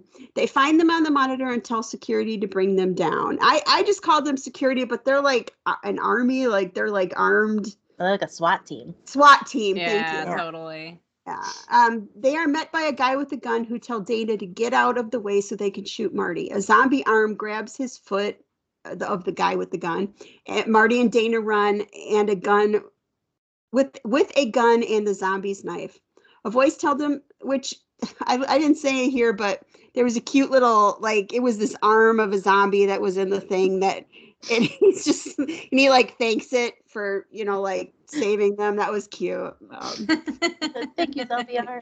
Because he was like mad at it before because it was like getting guts on him or whatever, and then it ends up like just seeing it crawl and then eventually land on the guy's face. Yeah. A voice tells them they shouldn't be here. They shouldn't be here, and it should have gone differently. I said, it's Sigourney Weaver, but I said like Jamie Lee Curtis in Escape from New York, or Adrienne Barbeau in The Thing, or her ancient god, or Sigourney's ancient, or the ancient god in Ghostbusters. She tells them about above and below, and that the facility placates the ancient ones, which it is now their job to do, to be offered up to them. Forgive us and let us get it over with. They lock themselves in a control room with bulletproof glass while while the SWAT team shoots at them. Dana can see the army of nightmares standing by on the monitors and starts letting them out. And I'm like, yes, here we go. Let's go. Security hears a bunch of, the SWAT team hears a bunch of gears turning and look confused for a second. And then they have their oh shit moment as the elevators open and the armies descend. This is such an epic scene. I did not type this up in detail because there's no way for me to describe what is going on here. Just imagine every nightmare you've ever thought of, gore fest, 15 minutes of gore. It's just absolutely freaking amazing. I love this. So this is sorry. Oh no, go ahead. Did you catch the one big Evil Dead reference? The tree roots that. Oh, I totally missed it. On the whiteboard, that one's called the angry molesting tree. Of course. That's the name. And then there's Fornicus, of course. Fornicus, god of pain, who is the puzzle box guy. Yeah. A lot of these characters have names in the credits, and there's some of them are really great. That is so I just called him the Hellraiser guy. But you could even see it. I didn't say it, but you could see in his face just that, like, he was very indifferent to them in their situation. It's just like, I'm here to do what I'm supposed to do, just like you are. I have no feelings about you whatsoever. He could see that she was like pounding on it, screaming, no, no, no. And he just stood there very indifferently, just like looking at her, like, we're all in this together, So I said, this is just an epic scene while this army SWAT team is annihilated by all kinds of monsters. Alarms go off throughout the facility. The armed guards are no match. Blood everywhere. It's pretty epic. So many great horror movie creatures references. Would be fun to go back and name them all, but can't do that right now. Truman starts calling for reinforcements. He soon realizes all defenses are down. The lights go out in the main facility. A bat creature gets into the control room with Dana and Marty, so they make a run for it. It's mayhem. We watch everyone from the facility getting picked off in many glorious ways. Death by unicorn. Anyone? Hadley finally meets his merman. And that's a scene that you guys, it was so great. What was Chem Girl? Well, and it's great. The merman thing is great because earlier in the movie, Kurt picks up a conch shell in the cellar and almost blows into it. But then, of course, Dana starts reading from the diary first. And Hadley is like really sad because he has been wanting to see a merman like in all of his time of working there. And he's really bummed. And then like Sitterson tries to comfort him by saying, you don't want to see that. The cleanup is terrible. Like you consider yourself lucky, So now we finally get to see one of these mermen like crawling towards Hadley. And that's ultimately, what ends up killing him. What does he say right before he gets killed? Is it like, really? Or, Yeah. And it's just so funny. I just love it. Oh, no, he's like, oh, come on. I think that's what he said. Yeah. And then when he's like eating him and he's blowing his blood out of a blowhole. Oh, it is messy. Okay. Chem Girl and Ritterson watch his demise while they try to regain control. What is Chem's name? I'm sorry. What's the Chem Girl's name? Lynn. Lynn is gotten by a giant squid, and Ritterson is gotten by Dana. Before he dies, he tells her to kill Marty. She realizes what it means. Marty gives her a gun. They run off to the below and the relief. They can hear the creatures of below. They realize they are of this relief. Now they can see the whole thing is of the 5 tropes, a ritual sacrifice. Enter Sigourney Weaver. She explains it is 5 youths, the whore who dies first, the athlete, the scholar, the fool, all suffer and die, leaving the last to live or die as fate decides, the virgin. Marty asks, what if they don't pull it off? She says they rise. He asks who does, and she says the ancient ones, the gods who used to rule the earth. As long as they accept our sacrifice, they remain below, but all the other rituals have failed. She says that they have 8 minutes until the sun rises, and if Marty is still alive, the world will end. He says maybe that's how it should be, and maybe it's time for a change. He has a choice. You can die with them, or you can die for them. I said knock at the cabin, although that came out much later. He turns to see Dana with a gun on him. He tells her Sigourney Weaver tells her the whole world is in her hands, be strong. Dana is attacked from behind by a werewolf before she can shoot Marty. Sigourney and Marty struggle. He shoots the werewolf. Sigourney and Marty fight for the gun, or the director, I guess, and Marty fight for the gun. Dana is still alive. A zombie with an axe is coming, and Dana warns him. Sigourney gets an axe to the head. And Marty kicks her into the abyss. Marty sees Dana in agony and goes to her. They sit down together while the world ends. She says, I don't think Kurt even has a cousin, LOL. He asks her, like, how are you doing? And she says, he asks her how she is, and she says, that I'm going away, meaning she's dying. She apologizes for almost shooting him. He reassures her and lights a doobie. He apologizes for ending the world and hands it to her. They decide humanity sucks and it's time to give someone else a chance. The camera pans out while the world ends. And that is the end of Cabin. Yes, and we get a giant ancient one hand that comes up through the cavern, like where they are, and up through the cabin, and then towards us. And you really do feel like when everything's about to end, you're just like, the world is about to end. It's kind of weird, you know? Well, and another trope, we keep waiting for someone or something to come in and stop it. And they never do. And I absolutely loved that ending. You know, I love that. So good. It's the redo, you know? So. Very awesome. Yay, that was so fun. Yeah. I pulled up all the monsters on Screen Rant, and I'm going to go through them really quick, just for funsies. Okay, ready? Yep.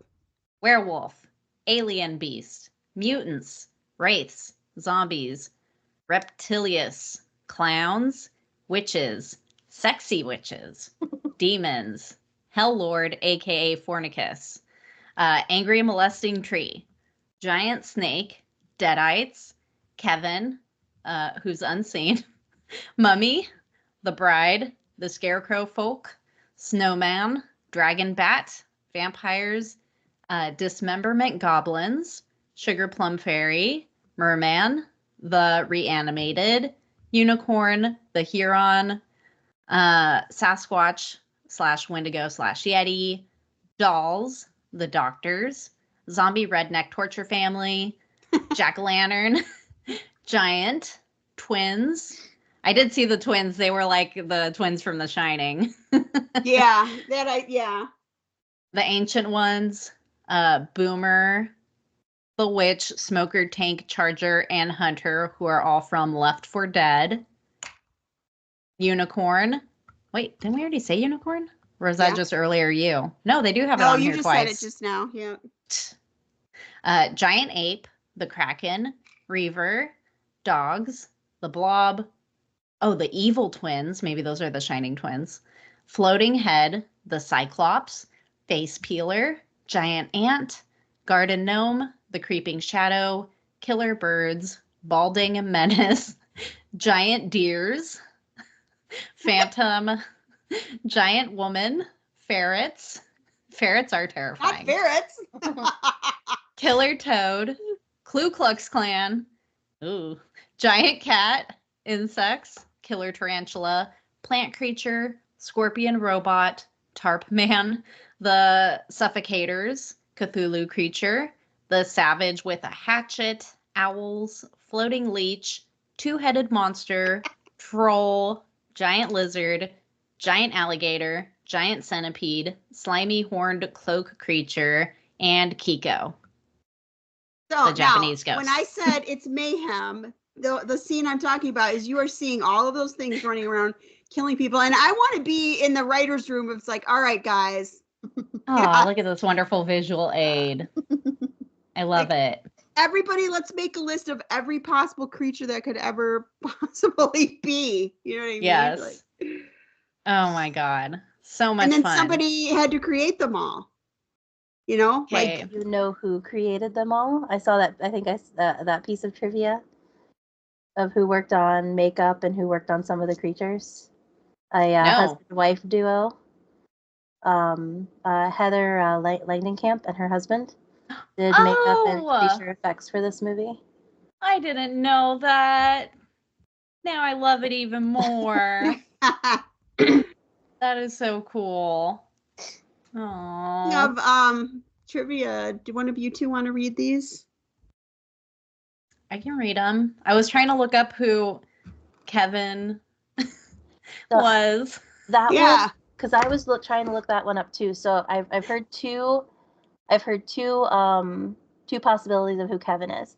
He's either like Kevin from, I think he's supposed to be a play off of the character Kevin from Sin City, who's like just a normal guy serial killer, or he's supposed to be I haven't seen this movie, but we have to talk about Kevin. He's supposed to be, I guess, a sociopath. Like he's just supposed to be a regular guy who kills people. So I guess sort of like a Dexter type character too. I see. I was wondering because they said that he's unseen, so I was wondering if that just meant they just didn't, show him, or if that meant it was like an invisible monster or something. He's not seen in the movie, but I know he has a teeny weeny role in the novelization. I think he's mentioned in the novelization. Interesting, and he must be on the whiteboard because that's what that list was. Okay, great. Yeah, let me get to the trivia. Oh my God. I forgot you have all of these crazy acts and stuff because you're... Oh, no, just skip through that and go. Yeah. It's page... Did you find it? Yes. Page 16. Okay. Okay, well, some of these are obvious. Okay, here we go. Hidden references. The failed rituals from other countries are actually omid. I always say no, I don't remember. Yeah, I always say homage, but you say homage. So now I'm like, oh no, I'm probably been saying it wrong my whole life.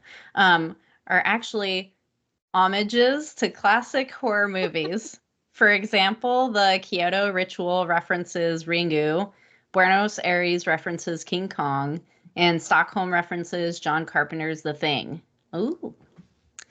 Real world inspiration, director Drew Goddard drew inspiration from his childhood in Los Alamos, New Mexico, a town known for its role in developing nuclear weapons. The juxtaposition of seemingly normal people living ordinary lives while harboring a world-ending secret is a recurring theme in the film. That makes total sense. Yeah. And Drew Goddard, I want him to do more movies because he didn't direct Cloverfield, but he wrote it. And Cloverfield is another one of my top favorite movies. And he co-wrote this one, and I love his writing style and how he writes characters. Yeah. Oh, that's really cool. I also love Cloverfield. I love that whole Cloverfield universe. Mm-hmm. Me too. I like even that one that everyone hated, the Paradox one. I was like, I don't know, it's still pretty cool. I love that. I like it too. Yep. Yeah. They're fun. I remember watching that immediately after the Super Bowl. Going home and watching it right away. Yes. Lucky break. The delay in the film's release actually helped launch Chris Hemsworth's career. Though not a big name at the time of filming, Hemsworth's role as Kurt gained wider recognition after he starred in Thor a month later. Oh! So that's one good thing about the delay for sure. Functional props. I remember reading this before. The thermal coffee mug bong was a fully functional prop, with the prototype costing a whopping $5,000 to create. Holy cow. Oh my God. That's why I got two big moments in the movie. I hope Marty has it, or somebody. During the lake scene, Marty is the only character who doesn't jump in, a subtle foreshadowing of his fate. And And then here it is, that secret cameo. None other than Heather Langenkamp, known for her role as Nancy Thompson in A Nightmare on Elm Street, worked on the makeup crew for the film. Her husband, David Leroy Anderson, also played the memorable floating head monster. That's fun. I love that. They're so cute. One piece of trivia I remember from before at some point was that Marty is actually ripped, like the actor. So they had to put him in like baggy clothes and stuff so he could look like a dumb stoner, because without a shirt on, he's actually super hot, ripped guy. Yeah, I remember reading that one too. Yeah. Isn't that funny? He's another Whedon alum. He's from Dollhouse, which I never finished, and I should probably go back and finish Dollhouse. I never watched that. Yeah. I watched it 100 years ago, but don't really remember much. Oh my God, Laura, do you have more secret trivia for us? I don't know. I mean, I have my book here. I think I told you about the Buckner eyes. Yes, which is the coolest piece of trivia ever, because nobody else has it except us. And we covet you and it. I don't think I have any more like trivia stuff like that, but it's like I have lots of thoughts. Yes. I just love. Bring it. Now's the time. I just as I've said earlier, like I just love how this is like, I feel like they're in a way they're calling horror movie fans out, because they're saying, hey, this story is getting old. And that's where I just pulled up the lyrics to Roll with the Changes. So it's like, so if you're tired of the same old story, turn some pages. I'll be here when you're ready to roll with the changes. So like just thinking about how we have the same tropes over and over and over again, and it gets old after a while, and how we need to let this new blood in. We need to have these new stories. And I think that's what's going on in horror a little bit now. Like a lot of these, more artsy movies coming out with these really neat ideas. And that's what I really like. Like I love the slashers that take place in the cabins in the woods. I love all the tropes. I love watching those. But sometimes it's refreshing to see something turn horror on its head. And this definitely does that. I think we can, nowadays, I think we can really thank A24 for a lot of that, because I think we just lived through the age of the remake. I'm not a Taylor Swift fan or anything, but we were just in the remake era. We were in our remake era, and now we're in our, like, let's please have some original thoughts era, so. Is that a Taylor Swift thing, or are you just saying that using the word era is now a Taylor Swift thing? That's why I don't know. I've just heard. Trust me, I've never listened to a Taylor Swift song in my life, but she's like broken up her life into these eras now, I guess, because she's probably what is she, like the ripe old age of freaking 30 or something? Sorry, I don't know how old you are, Laura. I'm sorry, but like not old enough to have eras. But anyway, I just feel like kind of like I'm an 87 baby. Okay. Oh, me too. Air high five. Yay. It's a year after I graduated from high school, but anyway, we'll just ignore that part. But I just feel like, just look what we were talking about that's coming out in the next couple weeks. Like I saw the TV Glow and stuff like that. You would not have seen that 5 years ago. So yeah. And it seems like other production companies are starting to kind of come out of the woodwork and take those chances now, probably because A24 has been successful. Yep. So thank you for that.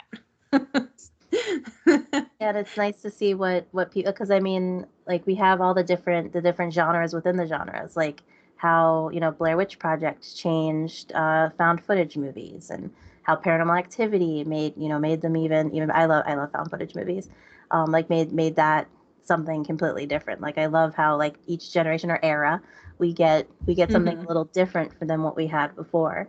And I think we need that to keep horror fresh and to keep it interesting. Yeah. Now seeing this, I mean, to be completely honest, you've made my rating even go up higher. Just thinking about the movie as like the horror fans, and it holds a mirror up to us that also made mine go up higher, I think, to be honest with you. Although I see it's already in 11. Thank you, Jessica. What? Oh, yours? Yeah. You put that. I didn't put that. No, I didn't put that. Maybe that was supposed to be for Laura's. Was yours supposed to be an 11? Put that. No, I'm a 10 out of 10 on it. I guess I'll spoil my rating, but. Oh, I thought you put it in there as a joke. I did not put that there. Nope, I didn't either. What? I remember seeing it when I was scrolling through, and I was like, part of me went, oh yay, because I knew it was your first time watch, but I didn't put that there. Well, Tammy, what is your rating? Are we doing? Oh no, I think Laura's still giving us facts. Is she? No, we could still do that, but she also just gave a rating, so we might as well. I'm good. It's not an 11. However, let me just say, because I did allude to at the beginning, like I didn't watch this for years, for what, 10 years? 14 years, because of what I thought it was.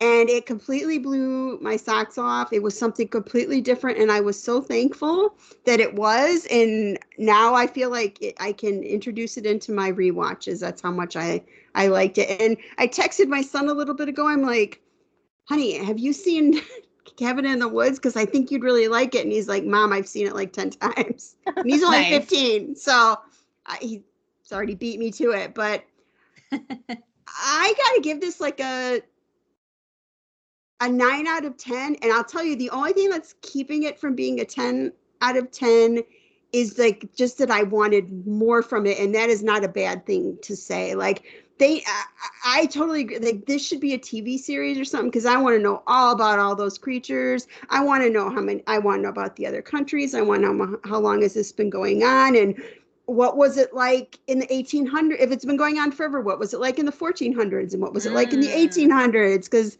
it wasn't like this, obviously. Well, they were saying that would be a really cool show. Yeah. Like, well, throwing a virgin into a volcano. Like they said, like that's what used to be. That's true. Yep. You're right. I did. Yes. So even just thinking back on like our history of horror, like a Nosferatu, like that's probably when they started collecting their stable, is those first fears that are coming out. But yeah. Wow. No, this is great. And I'm just, I'm so glad you made me watch it, Laura. I owe it all to you.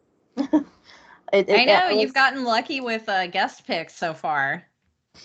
Yes, right? Yeah, you've been liking them all. I know. Awesome. Yeah. I'm also giving it a 9 out of 10. And every time I watch it, it goes up a little bit. And this time it was going to be going up anyways, but then I bumped it even more after you explained that whole side of it that I didn't even consider. It's just like literally mind blown. So fun and cool. And, like my friend had said earlier in Echoes, there's just not anything else quite like it. And I agree with that. So, and it's funny because, it's showing us all these tropes and all these things that we're familiar with. And it's like kind of like regurgitating things in a way. And somehow it's still completely fresh and new and different and unique, and nothing else is like it. So I wouldn't be surprised if it eventually becomes a 10 out of 10 for me on rewatch. But right now it's a 9 out of 10. Yeah. I saw this in the theater as much as I possibly could. I think it's my top. Like I collect my movie ticket stubs. I've been collecting them since I think my oldest ones are from '99. And nice. Oh, that's so cool. That's a good year. I have all the ticket stubs are Star Wars. But I was there. Yep, I saw that one 4 times. But like Cabin in the Woods, like I saw it 7 times in the theater, and that beat my record. My previous record was 6 with Clerks 2, because the Clerks movies are like, oh my god, for me.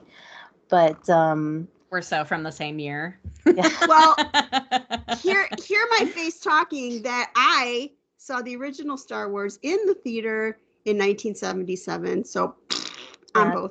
I'm jealous because I saw the re-release in '97, and that was different. It was different. Actually, I went with my family. My brother Dylan was throwing popcorn and made a big man very angry. And then the big man came over and yelled at my little brother, and it was pretty fun for me. He looked really scared.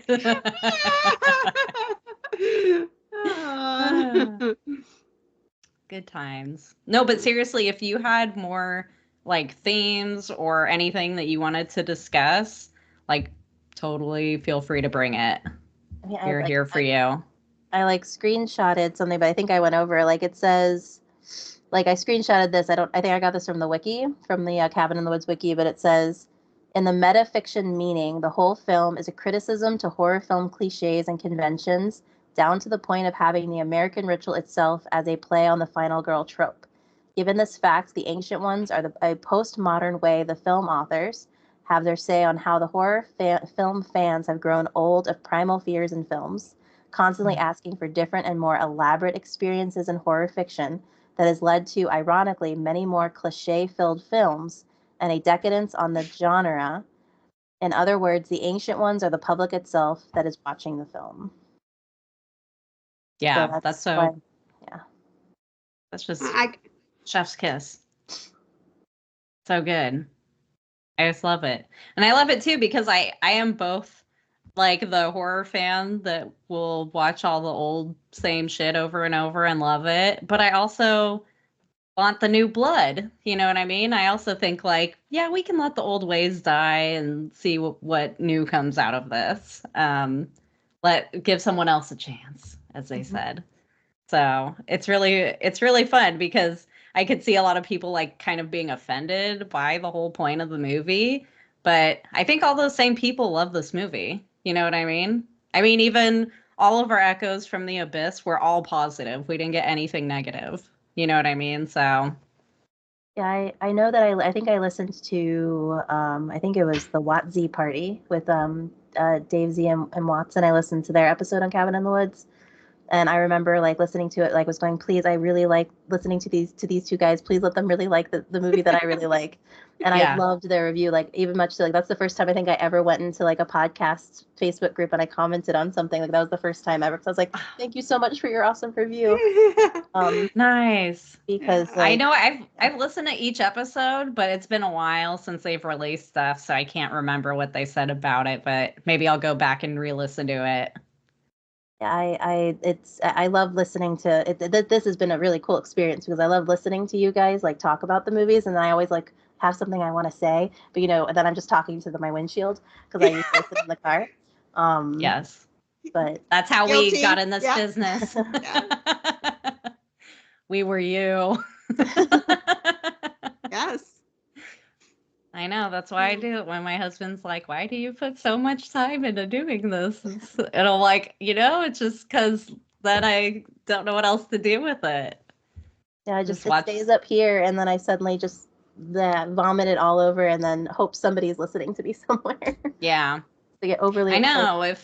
If my daughter or my husband liked horror movies, I could just let it all out on them, but they don't. So, I think gotta have a podcast.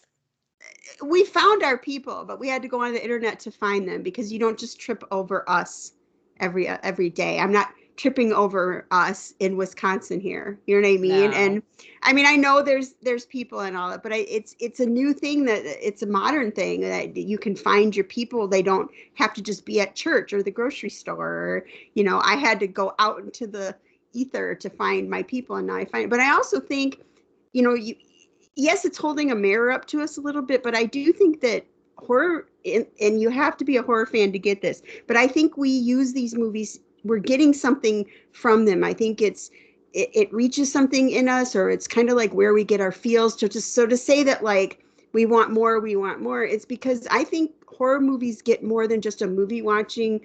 Horror movie fans get more than just a movie watching experience from these movies. We get, I don't know, it's hard to put into words what it is, but I think we get so much more.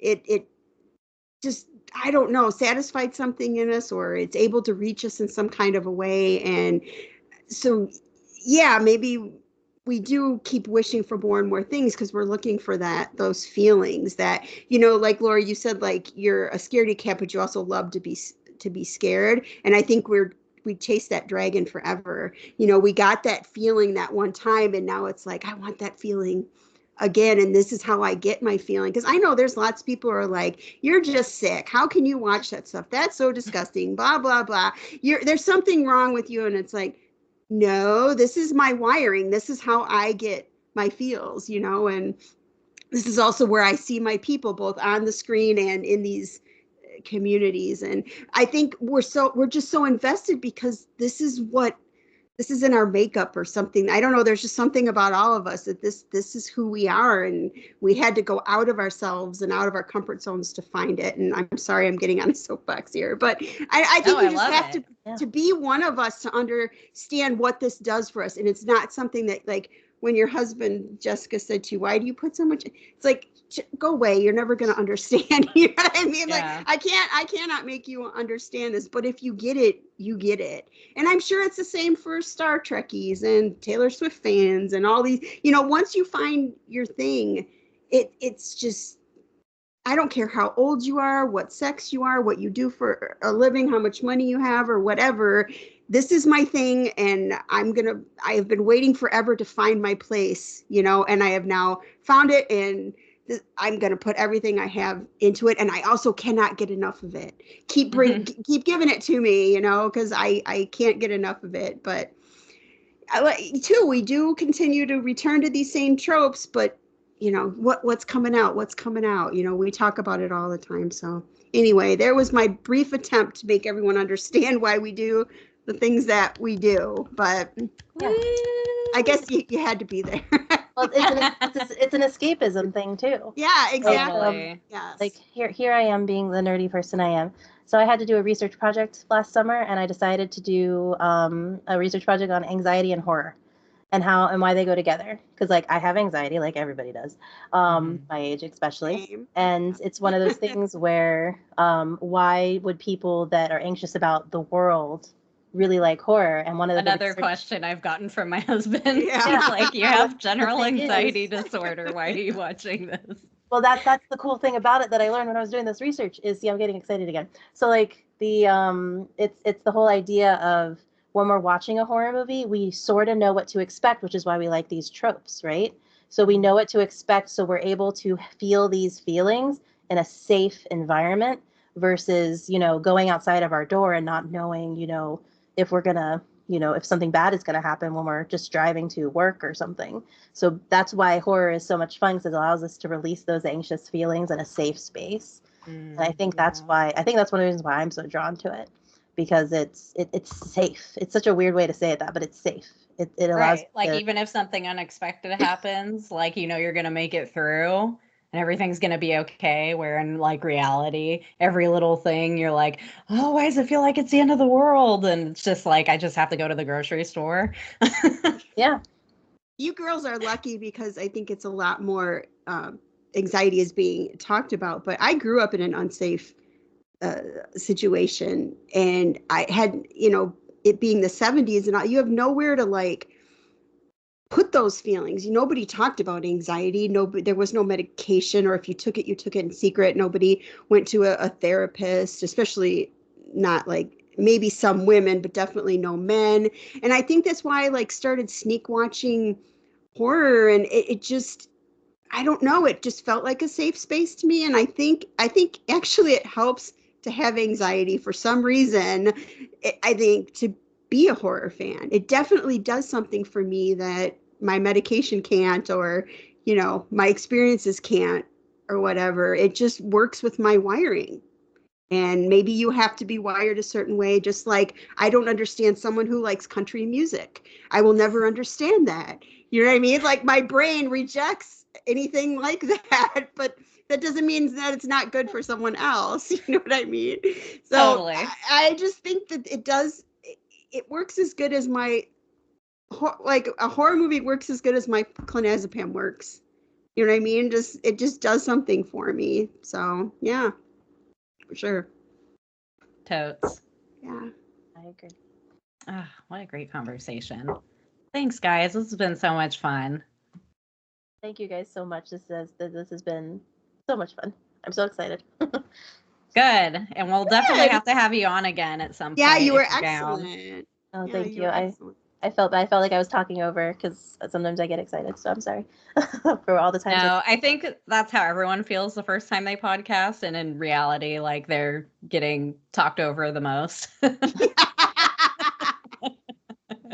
Well, that's why we like, besides of the YouTube channel, it's why I like to use video, because you can kind of tell when someone's talking or going to say something. Because for the longest time on the Horrorcast, we were on Skype, but there was no video. And it's like, I felt like I was just getting talked over all the time. So I tried to talk them into like, hey, can we turn our video on? It helps a little, but also I think we love excitement so much that we don't care if you're talking over us when you're telling us something awesome. You know what I mean? Like, whatever.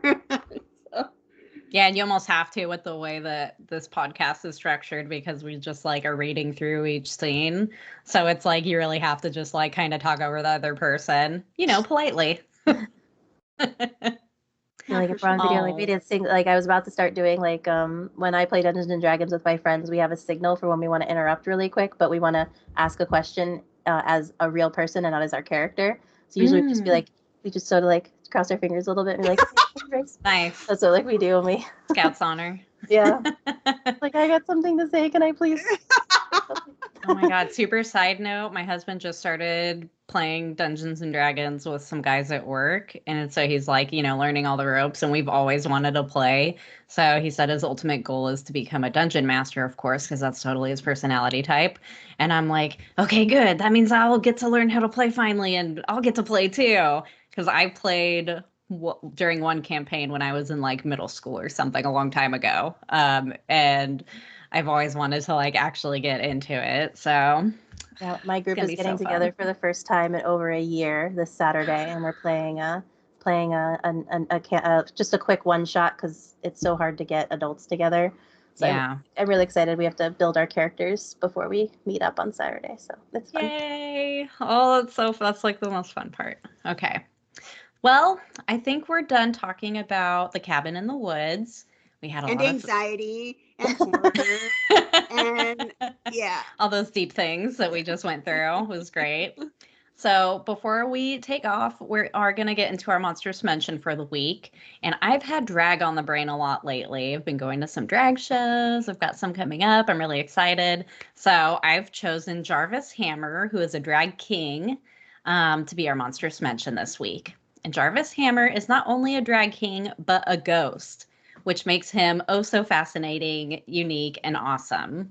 And I, of course, discovered Jarvis through the Boulet Brothers Dragula reality show, for which he graced our screens on the most recent season, which was season 5. And his bio from his website says, which is jarvishammer.com, by the way, the Ghost King of Comedy, here to haunt you like that free trial you forgot to cancel. Jarvis Hammer first cursed the stage in 2019. Since then, this ghost with the most has haunted drag and comedy shows across the United States and digitally worldwide. Serving lip sync performances as well as live stand-up, Jarvis wears the tragedy and comedy masks with equal panache. His supernatural achievements include being star of the Boulet Brothers Dragula Season 5 on AMC Plus and Shudder, and a featured performer at the Austin International Drag Festival of 2022. You can find Jarvis on Instagram, which I highly recommend because he has some of the best photo shoots ever. It's great. At jarvis.hammer. On YouTube, his username is @JarvisHammer. On TikTok, it's @JarvisHammer. And I will, of course, include all of Jarvis Hammer's links in our show notes. But Jarvis Hammer, we salute you. Thank you for being an awesome ghost king. So fun. And I can't remember what era Jarvis is from and died in, but it's, a total period piece thing. And he's just great. I love him. The pictures are so cool. I know. They're so good. They just worked with one of my favorite photographers too, for their last photo shoot. And it's always so exciting when there's like two artists that you love that get together for something and you're like, oh my God, I know that artist. Not in real life, but Oh my God, he looks so creepy. Looks like something out of Haunted Mansion. Yeah, like I was just going to say that. Yes. Oh my God. Cool. Yeah, when they first started releasing like the promo shots for the most recent season of Dragula, Jarvis was one I was the most excited about. I was like, are you kidding me? A ghost? And a king? This is so exciting. And yeah, he just looks awesome. So everyone go check out Jarvis. And that's going to do it for this episode of Horror Through Her Eyes. next week, and yes, next week, because we are a little behind because of my flu and such. So next week we'll be reviewing what was going to be Tammy's pick, but ended up being our surprise guest pick. So they are totally in sync. And when you hear who it is, who you would expect nothing less from such an amazing... I'm so sorry, I just ruined your whole dialogue, Tammy.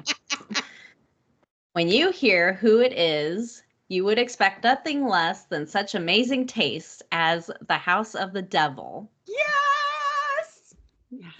We are humbled and very, very excited to announce that our next guest host will be none other than Jay of the Dead. Yes, you heard that right. And it's currently streaming free on Tubi, Prime, Fandango, Redbox, and Plex. It's also available on Peacock and Shudder if you have either of those, and available to rent everywhere else. Please subscribe, rate, and review the podcast anywhere where podcasts are found. Join our Horror Through Her Eyes Facebook group page where we met lovely Laura. Email us at horrorthroughhereyes@yahoo.com. And you can also follow us on Instagram, Threads, TikTok, and Letterboxd. As we bid you farewell, we hope you enjoyed your time with us on Horror Through Her Eyes. It's been a blast diving into the depths of dread with you. Until next time, remember to live deliciously.